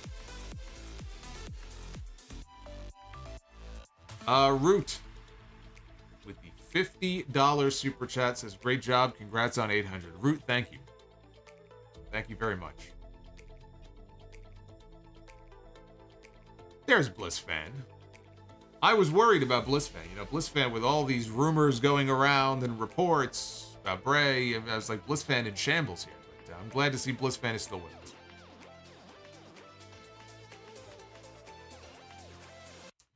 Just needed a minute to go cool off. Matthew Rice, not sure what happened, brother. Just wanted to share with you this past weekend. I went to my first wrestling tryout with Continental Championship Wrestling. Maybe you'll see me in WWE in the future. I hope so. Maybe we'll see you in House of Glory one day. I am the commissioner, so build up that resume. Maybe we'll get you on in. We've got Let Go My Nuts with the 99 cents. I got news for you. That ain't me hanging on to it.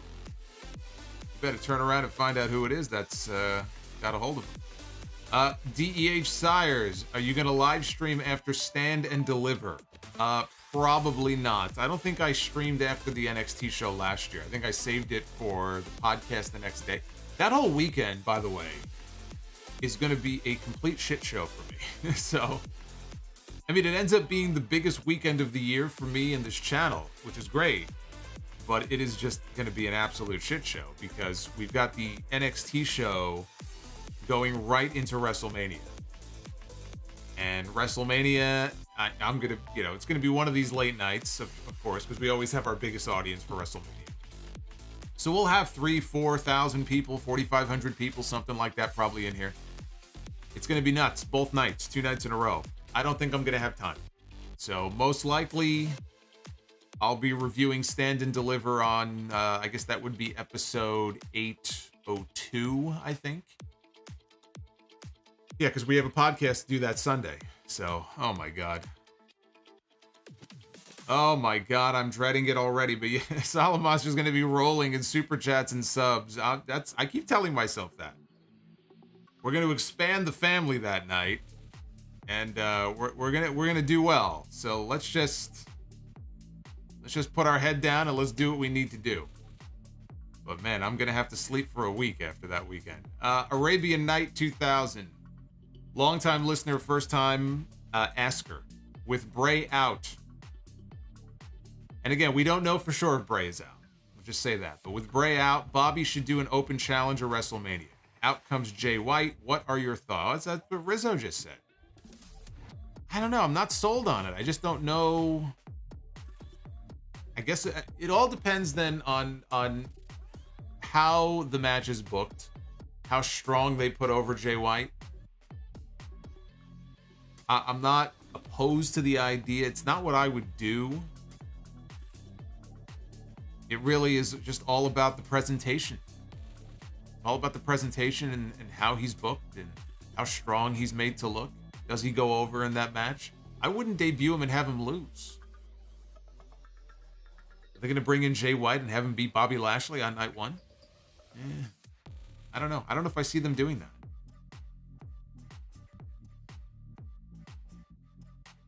I would rather build that up. If you're going to do a feud between them, I'd rather see that built up first.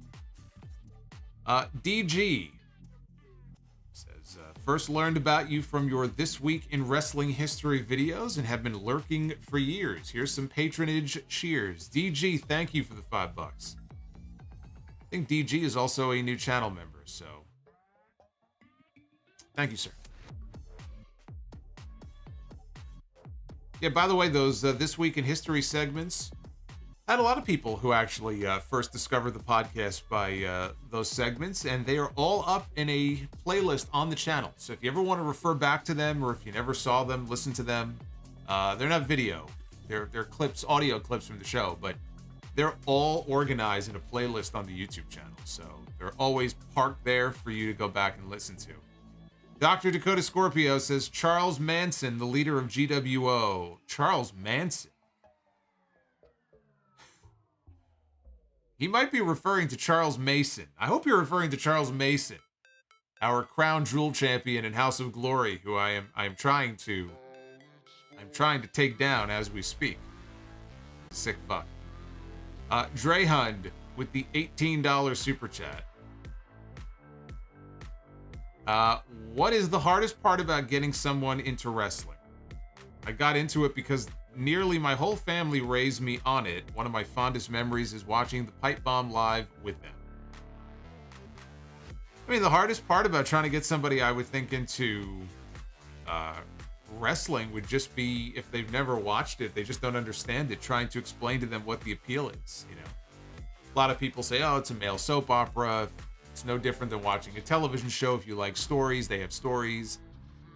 You just got to be careful, because if you try to show them wrestling for the first time and you show them a segment that has Baron Corbin, or you show them a segment and we have Uncle Howdy and the Firefly Funhouse, they're going to look at you like, you know, you're a psychopath, and they're never going to watch wrestling again. So you've got to be very strategic in what you show them. You know what I would do? I would show them old wrestling from like 30 years ago, and I would wean them into wrestling on the good stuff from like 25, 30 years ago. And then you could slowly work in the newer stuff. I know if I were a new wrestling fan, I'd want to start on the old stuff. That's right. You had all those larger-than-life, colorful characters. I mean, my God. How are you going to watch the Macho Man Randy Savage for the first time and not become a wrestling fan? Just show them Macho Man stuff. There you go. You'll have them hooked in no time. HBK C83. Would you say that the Macho Man Ultimate Warrior... Look at this, Macho Man WrestleMania match with Ultimate Warrior was the beginning of the kicking out of major moves and finishers at WrestleMania? No, I would say that Hulk Hogan kicking out of, I think, 3 Macho Man elbows or WrestleMania 5 was probably the beginning of that. CMJ World. Thinking of last week, would you ever do a countdown of the most savage promos ever? I would love to hear your favorites. I mean, like, so you're talking like work shoot type stuff in the ring? Maybe. I don't think I've done that before. That's a possibility.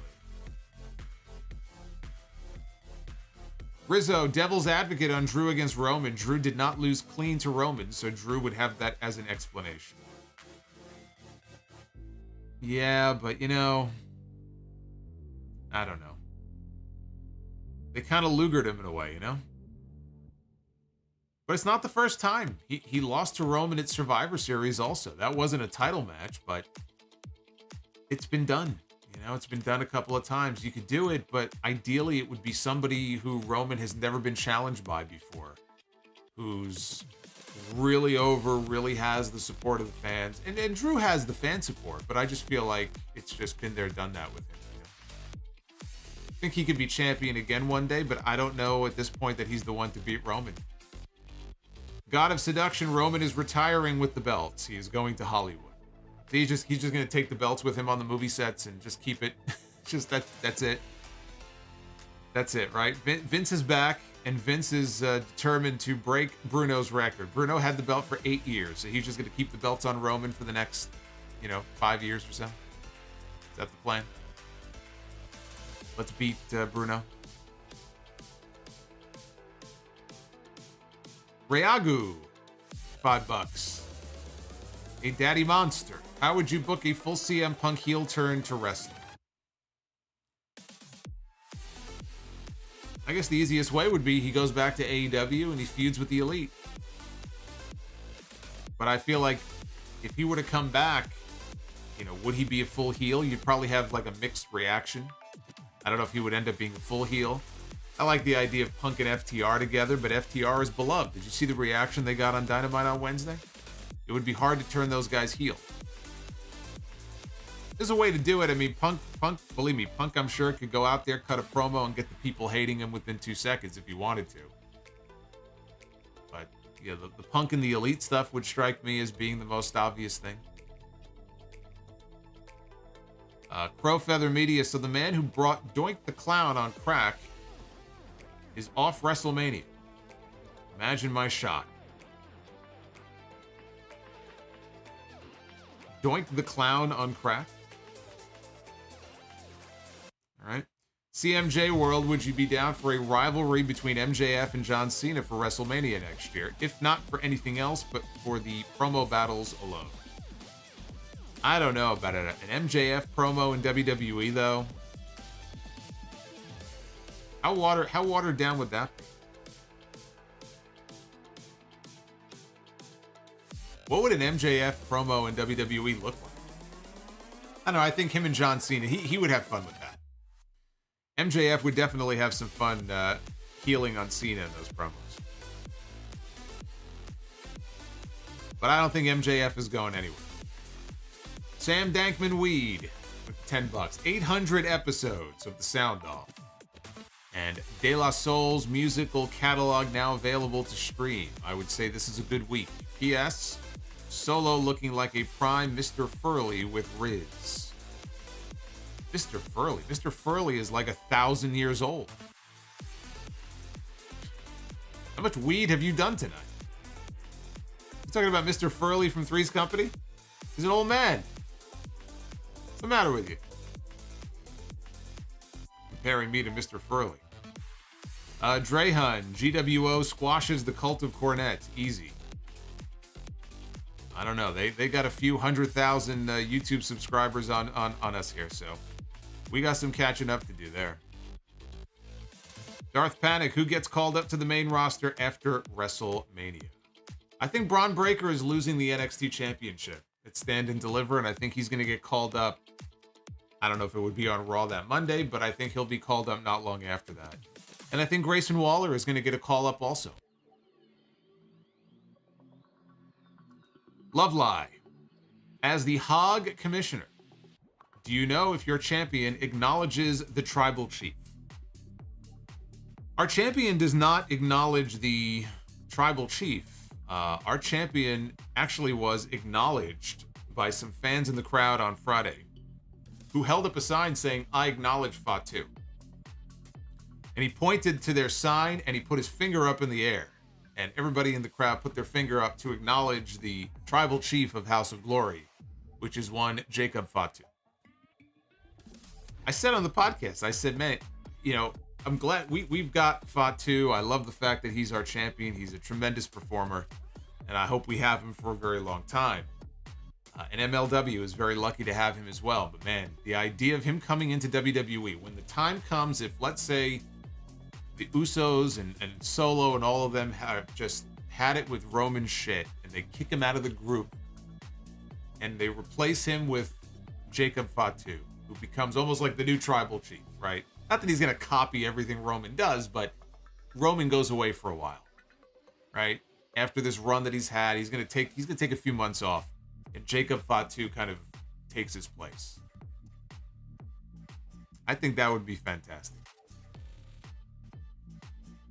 Joseph Brooks with the $9.99. As bad as WWE's ECW was, do you think it had a few good things? It helped make new stars like Lashley, Punk, Morrison, and future world champions like Christian, Matt Hardy, and Mark Henry.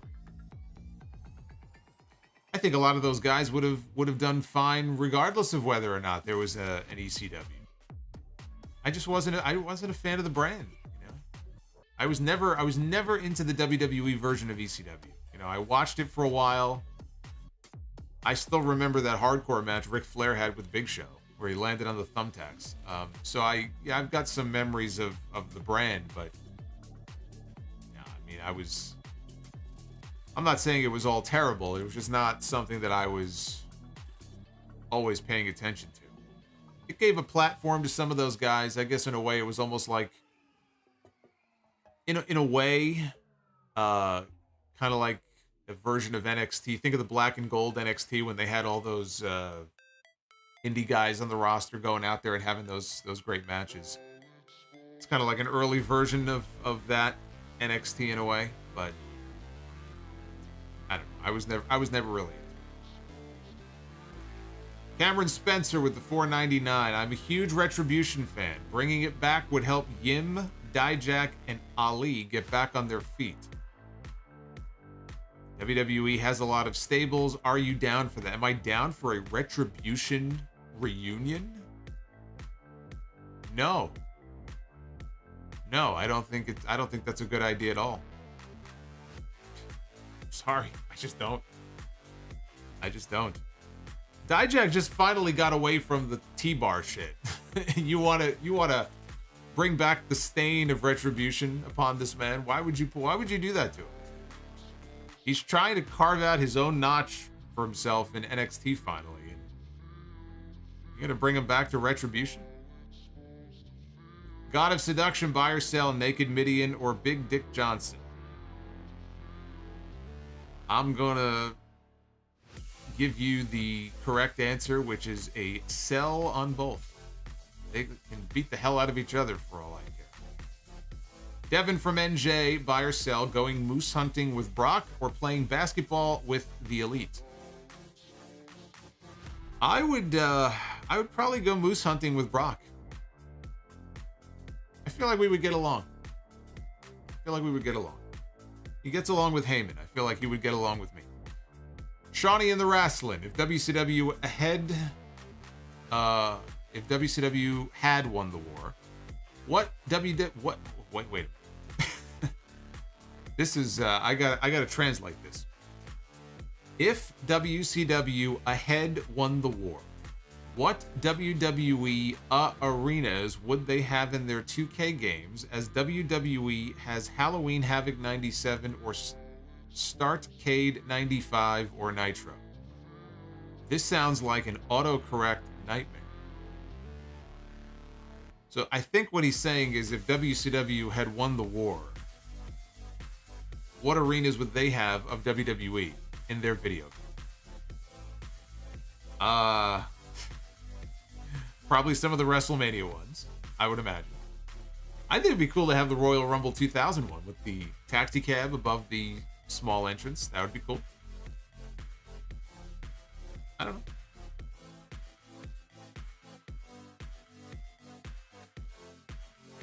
Also says, I love Legends of Wrestling. Did you like the show? If so, what were your favorite episodes? Mike Graham and Hayes were interesting to say the least.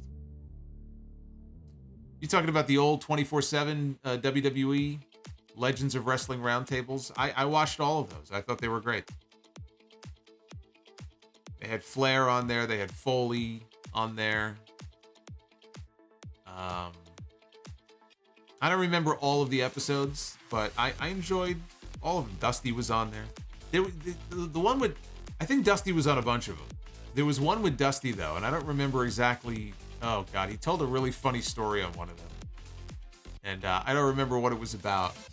But, yeah, I enjoyed all of them. I hope that they're in the archives on the network now. Because this was before the WWE Network. This was like pre-WWE Network. They had their 24/7 subscription on-demand service. That's where that show is from. The Rock versus Sting with the $9.99. You see Dominik being a future world champion with this current heel persona, or is it too early to tell? Do I see Dominik as a world champion? Like, no. In the next, 5 years, no. No, that's way off. No, I don't see with this heel persona right now Dominik being a world champion. But I see him being a US champ or an intercontinental champ. That's more realistic, and even that's not for a while. World champion, though, no. I don't see that. Dr. Dakota Scorpio, spell it that way on purpose, but yes, LOL. I've already forgotten what the first super chat was, but I'll have to go back when we're done here and see what it was that you were referring to. Arabian Night 2000. Add to my point earlier, Jay White would go over on Bobby, similar to Cody over Rollins last year at WrestleMania. I think it would be a very good competitive match. It could be. But that was different, though, because Rollins was the heel. And when Cody came out, people already kind of suspected he might be coming, and there was this big anticipation for it. And when the music hit, you got the full AEW entrance, people went nuts for it. And he was a babyface. This would be a very different dynamic. I mean, Jay White, I don't see him debuting as a babyface. I think debuting him as a babyface would be a mistake. He should be a heel. I just don't think it works as well as the whole Cody and Seth thing from last year.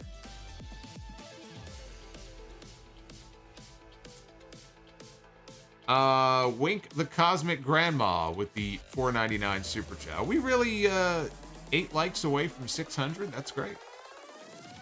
You guys blasted through the gold tonight, so let's get to 600 likes. Wink says Undertaker was on a pod. Undertaker did a 45-minute sit-down interview with Ariel Helwani that was very good. And yes, he did mention that. Because Ariel said, was there ever any consideration to other people breaking the streak over the years? Did they ever come close? And Undertaker said, yeah, Vince McMahon wanted Kozlov, Vladimir Kozlov, to beat the Undertaker streak at WrestleMania. Thankfully, they dodged that bullet.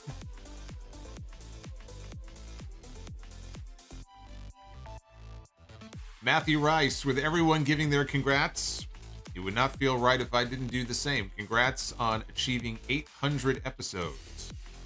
I look forward to the next 800 that you do. I feel like Roman Reigns here, right? Like we've hit 800 days. And soon will be 1,000 days as the champion.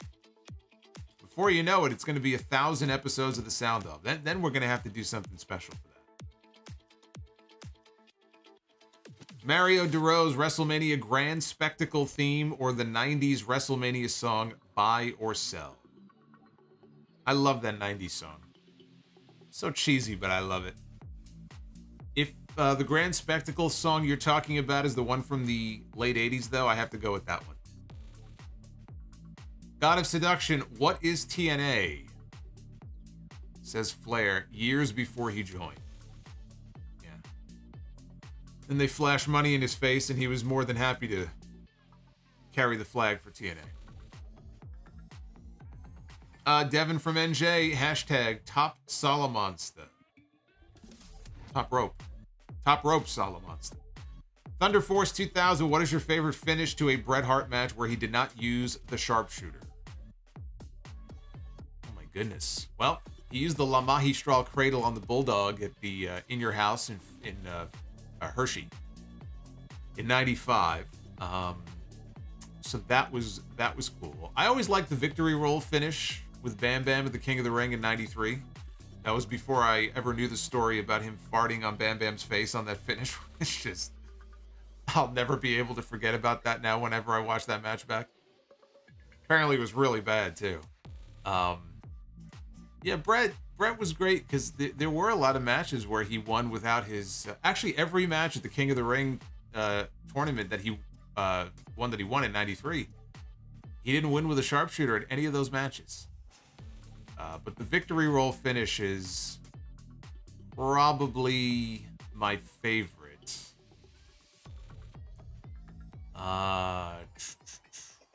Yeah, probably my favorite. And actually, my favorite sharpshooter finish is the one from the first Mr. Perfect match in 91 in Madison Square Garden. Yeah. And God of Seduction with the $2. Boogeyman and Bray tag team. Bugs all over the mat. Yeah, just what we need. The Boogeyman and Bray Wyatt as a tag team. That is exactly what we do not need. Can you even imagine that? Bray Wyatt and Boogeyman as a tag. We already had Bray Wyatt and Matt Hardy as a tag team for a while there. They were over, too. They were over.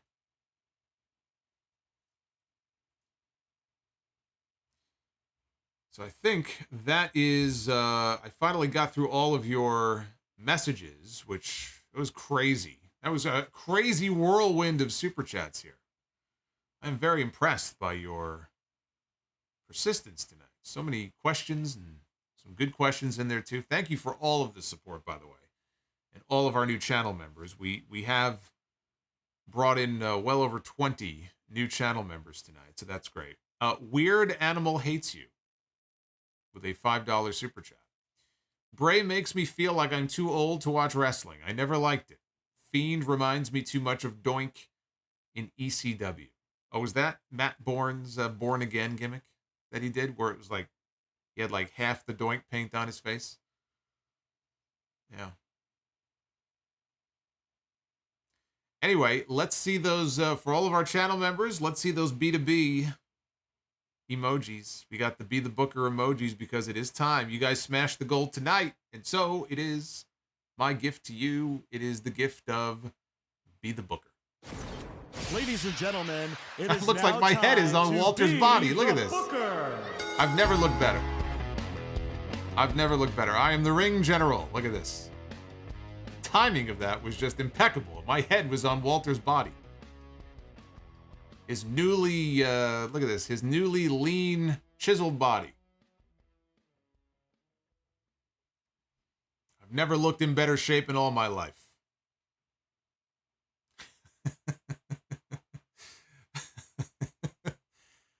The Ring General Solo. There you go. Oh, there it is again. There it is again. Look at this. This is creeping me out a little bit here. Look at this. Ring General Solomonster is disappointed about something. It's too perfect. I am ripped.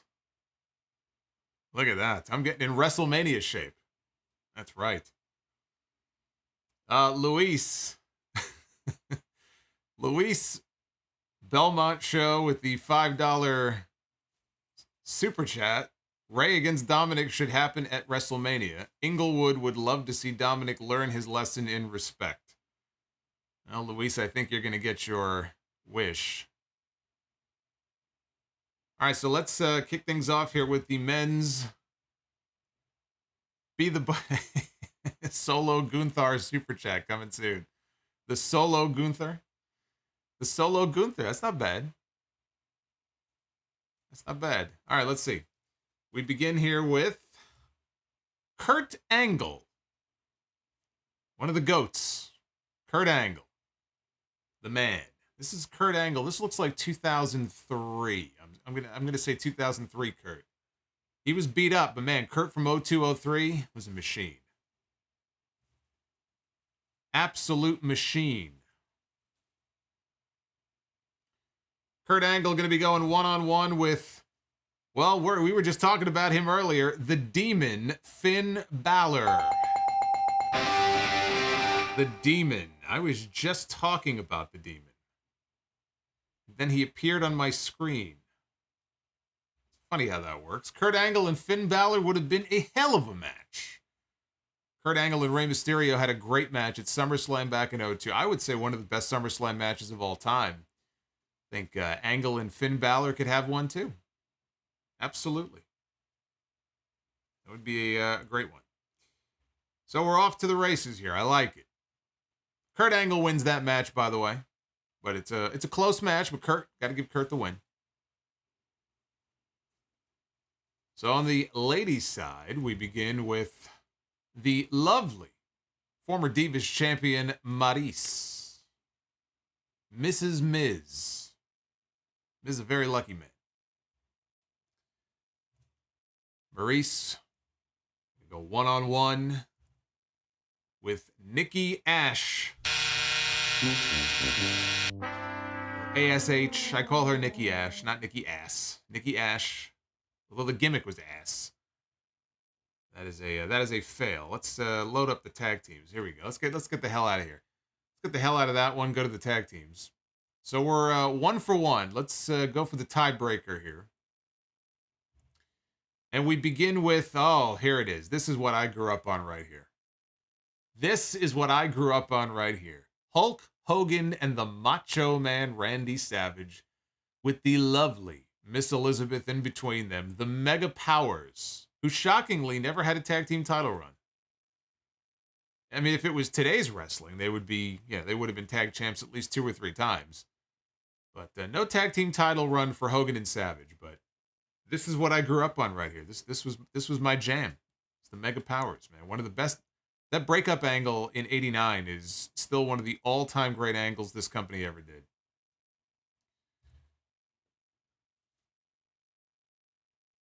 Mega Powers going to be taking on the Iconics. I said the Iconics, and my buzzer is broken. I think my buzzer stopped working. What happened? There we go. I gave myself the buzzer. I gave myself the buzzer for the botch. What happened? My buzzer broke. I think my buzzer was so repulsed by the match, it froze. It didn't know what to do. It was paralyzed. So I gave myself the buzzer. The Iconics and the Mega Powers. What a putrid match that would be. Awful. Yeah, I think the buzzer said that don't work for me, brother, and it just decided to not do its job. I don't know what happened there. Iconic so bad the buzzer broke. I think that's what happened. 1 out of 3. I wish we could have done better. We had over 600 likes tonight, too. We only went 1 for 3, but that's how it goes sometimes, you know? That's how it goes. I think what might happen is I'm going to have to take a page out of WWE, and I'm going to be taking the match results from Be the Booker, and we're going to have Ernst & Young have them under lock and key for months so people can bet. They can gamble on who they think is going to win. So you can bet on the match results. They'll be in a vault somewhere for about 6 months. Visa Sock with the $1.99. Any SmackDown thoughts? Thanks for all that you do. Yeah, I had SmackDown thoughts on episode $7.99. So instead of me trying to remember everything that happened on SmackDown, I would say, if you want the SmackDown recap, check that out. Sound off $7.99. I talked about the Bloodline stuff. I talked about that awful Charlotte Shotzi match. I don't know what the hell happened there. And some of the other stuff on the show. So go check out $7.99. Thank you, Visa Sock. And Bearwolf says you could do SGWO shirts. Could be the Solomonster GWO. Yeah, but I still think it might have to look different. I don't think they're doing the parody shirts anymore. So, like I said, it might have to be more of an original design. Arabian Night 2000. Buy, rent, or sell on these 3 megastar matches. Punk against Austin, Rock against Michaels, and Cena against Okada. Oh, God. Cena against Okada? That sounds better on paper than it actually would be in execution.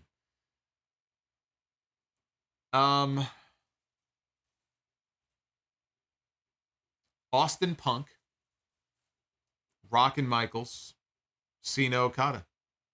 I would go buy, rent, sell in that order.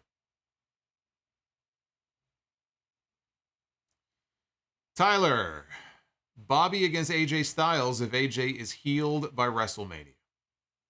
Yeah, forgot about AJ. AJ was going to be very touch and go for WrestleMania. I have not heard any updates on his status. But if he were ready to go, if he was cleared, if Bobby ends up having no opponent, I could see that as a way to get AJ on the card.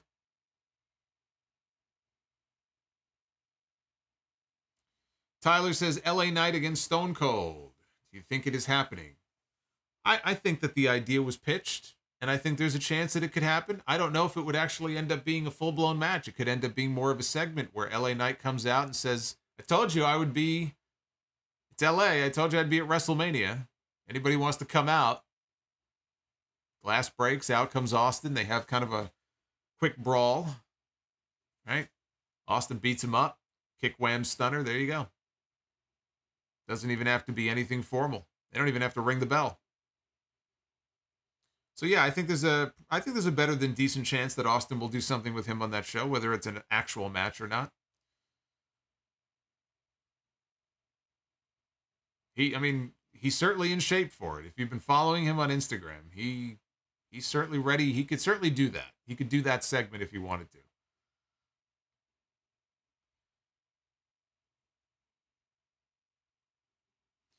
Yeah, I don't know what's in his head, because again, if he was pitched matches with Brock and Roman, supposedly the money he was pitched for the Brock match turned him off from even considering it. It came back to him later on with a pitch for Roman, I guess paying him more money, and he still turned it down, or he never got back to them, I think. So if he wasn't interested in a big money match with Brock or a big money match with Roman, does he want to do anything on the show? Because I'm sure he ain't going to get paid the same for working an angle with LA Knight. Maybe he just wants to show up and have fun and hit a stunner and go home. I don't know. I don't know what's in his head. Maybe he doesn't want the pressure of a big match. That's a big spot to put somebody in who's not full-time anymore, who's almost 60 years old. He was in there with a Brock Lesnar or a Roman Reigns. Something like an LA Knight, no pressure. You go out there, you beat the guy up for a little bit, maybe take a bump.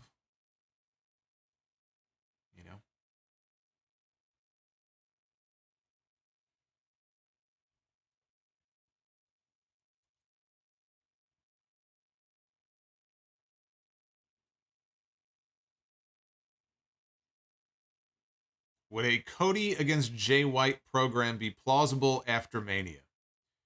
No. Not if Cody wins the title. No. You gotta build up Jay White. The WWE audience for the most part is not going to know who Jay White is. So you've got to build him up for a while and then see if he gets over enough to ever be at that level. If Cody wins the championship at WrestleMania, you're not going to bring in Jay White and he's going to be challenging for the undisputed title, or even if they split the titles, is he going to be wrestling for the WWE title in April and May? No. Come on, get real. That's not going to happen. Devils Rising. Styles against Omega, against Nakamura, against Okada would be fire. Yes, it would. It would have been more fire 6 or 7 years ago, but I think it would still be an excellent match. I still remember just being so disappointed. So disappointed about the Styles and Nakamura match at WrestleMania 34. I was there for that match. And it wasn't bad. It just was, it was a letdown.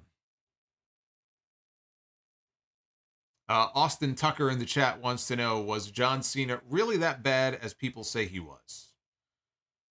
You mean in the ring? No, he had a lot of great matches. And I definitely think he gets more flack than he should. He was not Ric Flair. He was not Shawn Michaels. He was not Bret Hart. He was not Kurt Angle in the ring. But he went in there and he had great matches with CM Punk. He had great matches with Umaga. He had some great matches with Randy Orton. He had great matches with Shawn Michaels. He had some pretty good matches there with Triple H. You can look at a lot of different matches. The SummerSlam match with Daniel Bryan. The Extreme Rules match after Brock came back with Brock Lesnar in 2012. There's a lot more I'm sure I'm not even remembering. Edge, right? The TLC match with Edge. So Cena gets a lot of flack for not being a good wrestler, but his body of work speaks for itself. The whole series of matches with AJ Styles. All 3 of those matches. But especially that SummerSlam match in Brooklyn was tremendous. One of the best SummerSlam matches in history. Braun, LA Knight reminds me of Mr. Kennedy. He's kind of got that cadence, I guess, in how he does his promos. I could see that. Hopefully he doesn't end up like Mr. Kennedy.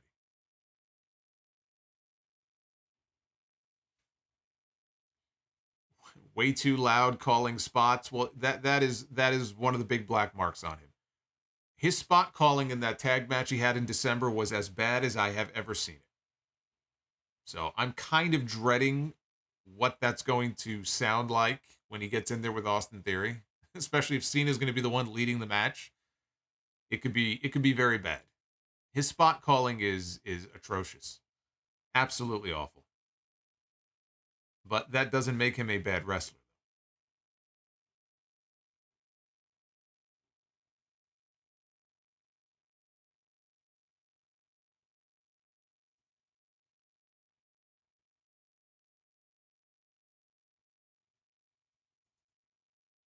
Yeah, well, yeah, of course. The U.S. title open challenge as well. I mean, there was a fantastic match he had with Cesaro as part of that open challenge. I forgot all about the open challenge. I mean, we see open challenges way too much now in wrestling. There's just too many of them. It's almost to the point of just laziness. But the U.S. title open challenge that Cena did back in 2015 was a lot of fun. It really was. It was very good.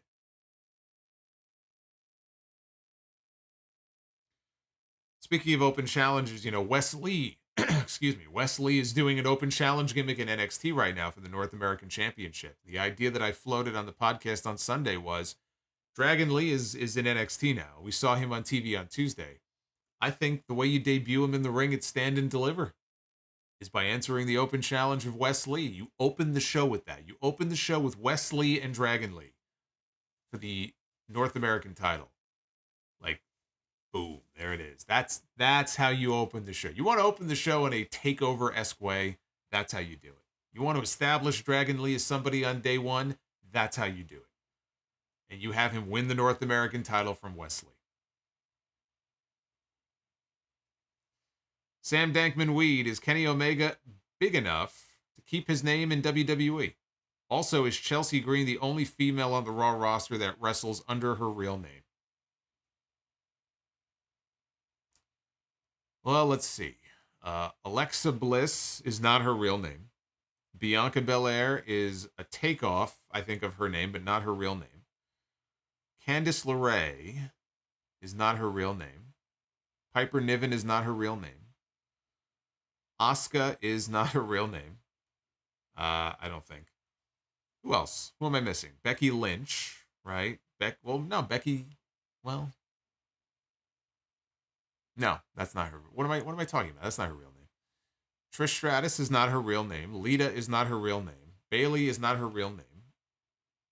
Yeah, she might be. She might be the only one. As far as Omega, you would be insane to change the name. AJ Styles was still AJ Styles when he came in. If Kenny Omega comes in, he will be Kenny Omega. Anything else would be absolutely ridiculous. So yes, he would be Kenny Omega. 100% he would be Kenny Omega.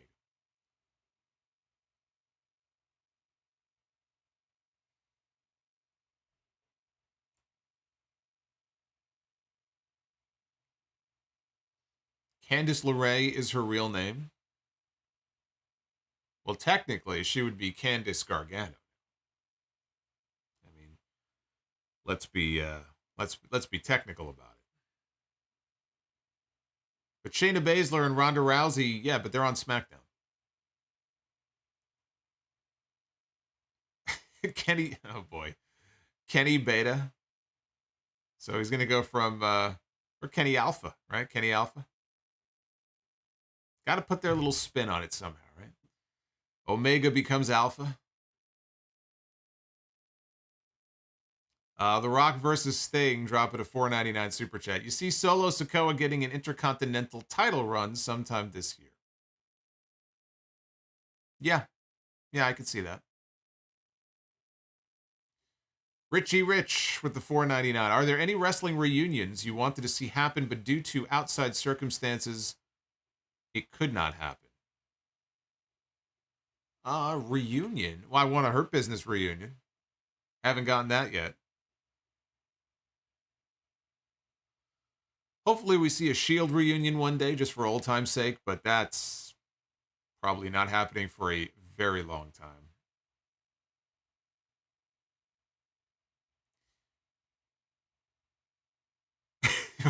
Winston Smith says, oh my God, Ken O apostrophe Mega. So he's Irish now? Ken Omega? my God. That's like me calling him Rick O'Shea.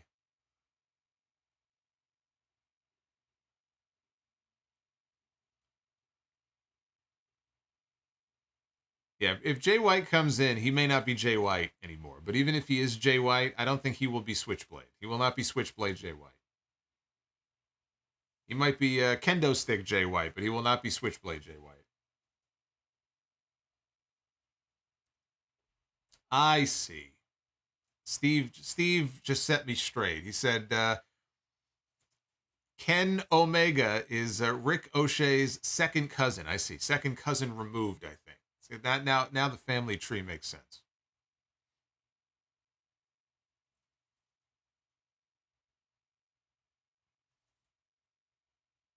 Drew, thank you.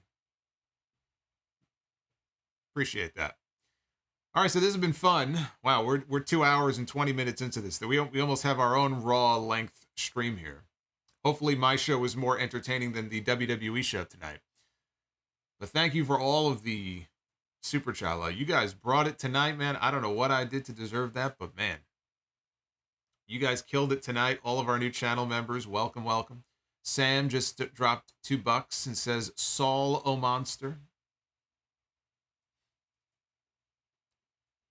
I think my name works better than that. Thank you to all of our new GWO members. You guys rock. Remember, memberships are always open. And so you can become part of our Green World Order. GWO. That's right. There it is. There's Minoru Suzuki on my screen. I will be live with you again Wednesday night. We're going to come back here and do it all over again. So bring your Super Chats, bring your emojis, bring your questions. We got Dynamite on Wednesday, SmackDown on Friday. We will be doing a SmackDown stream this Friday, since I will be here. And, of course, episode 799 is up right now. We covered a ton of stuff on 799. What you see clipped and put on the YouTube channel is just a fraction of what I talk about on the podcast. Plus, there's an NXT review, a Ring of Honor review, mailbag questions, a lot of good stuff. So check it out, stream it, download it if you missed it. And this Sunday, episode 800 of The Sound Off. That began in 2007. We have finally hit our 800th episode, and I am so happy that you can be here to join me for that. So be well, stay safe, and I will see you guys back here live for the Wednesday night stream. Be sure to hit that like button on your way out and leave a comment on the video because it helps out a lot. I'll see you Wednesday. Take care, guys.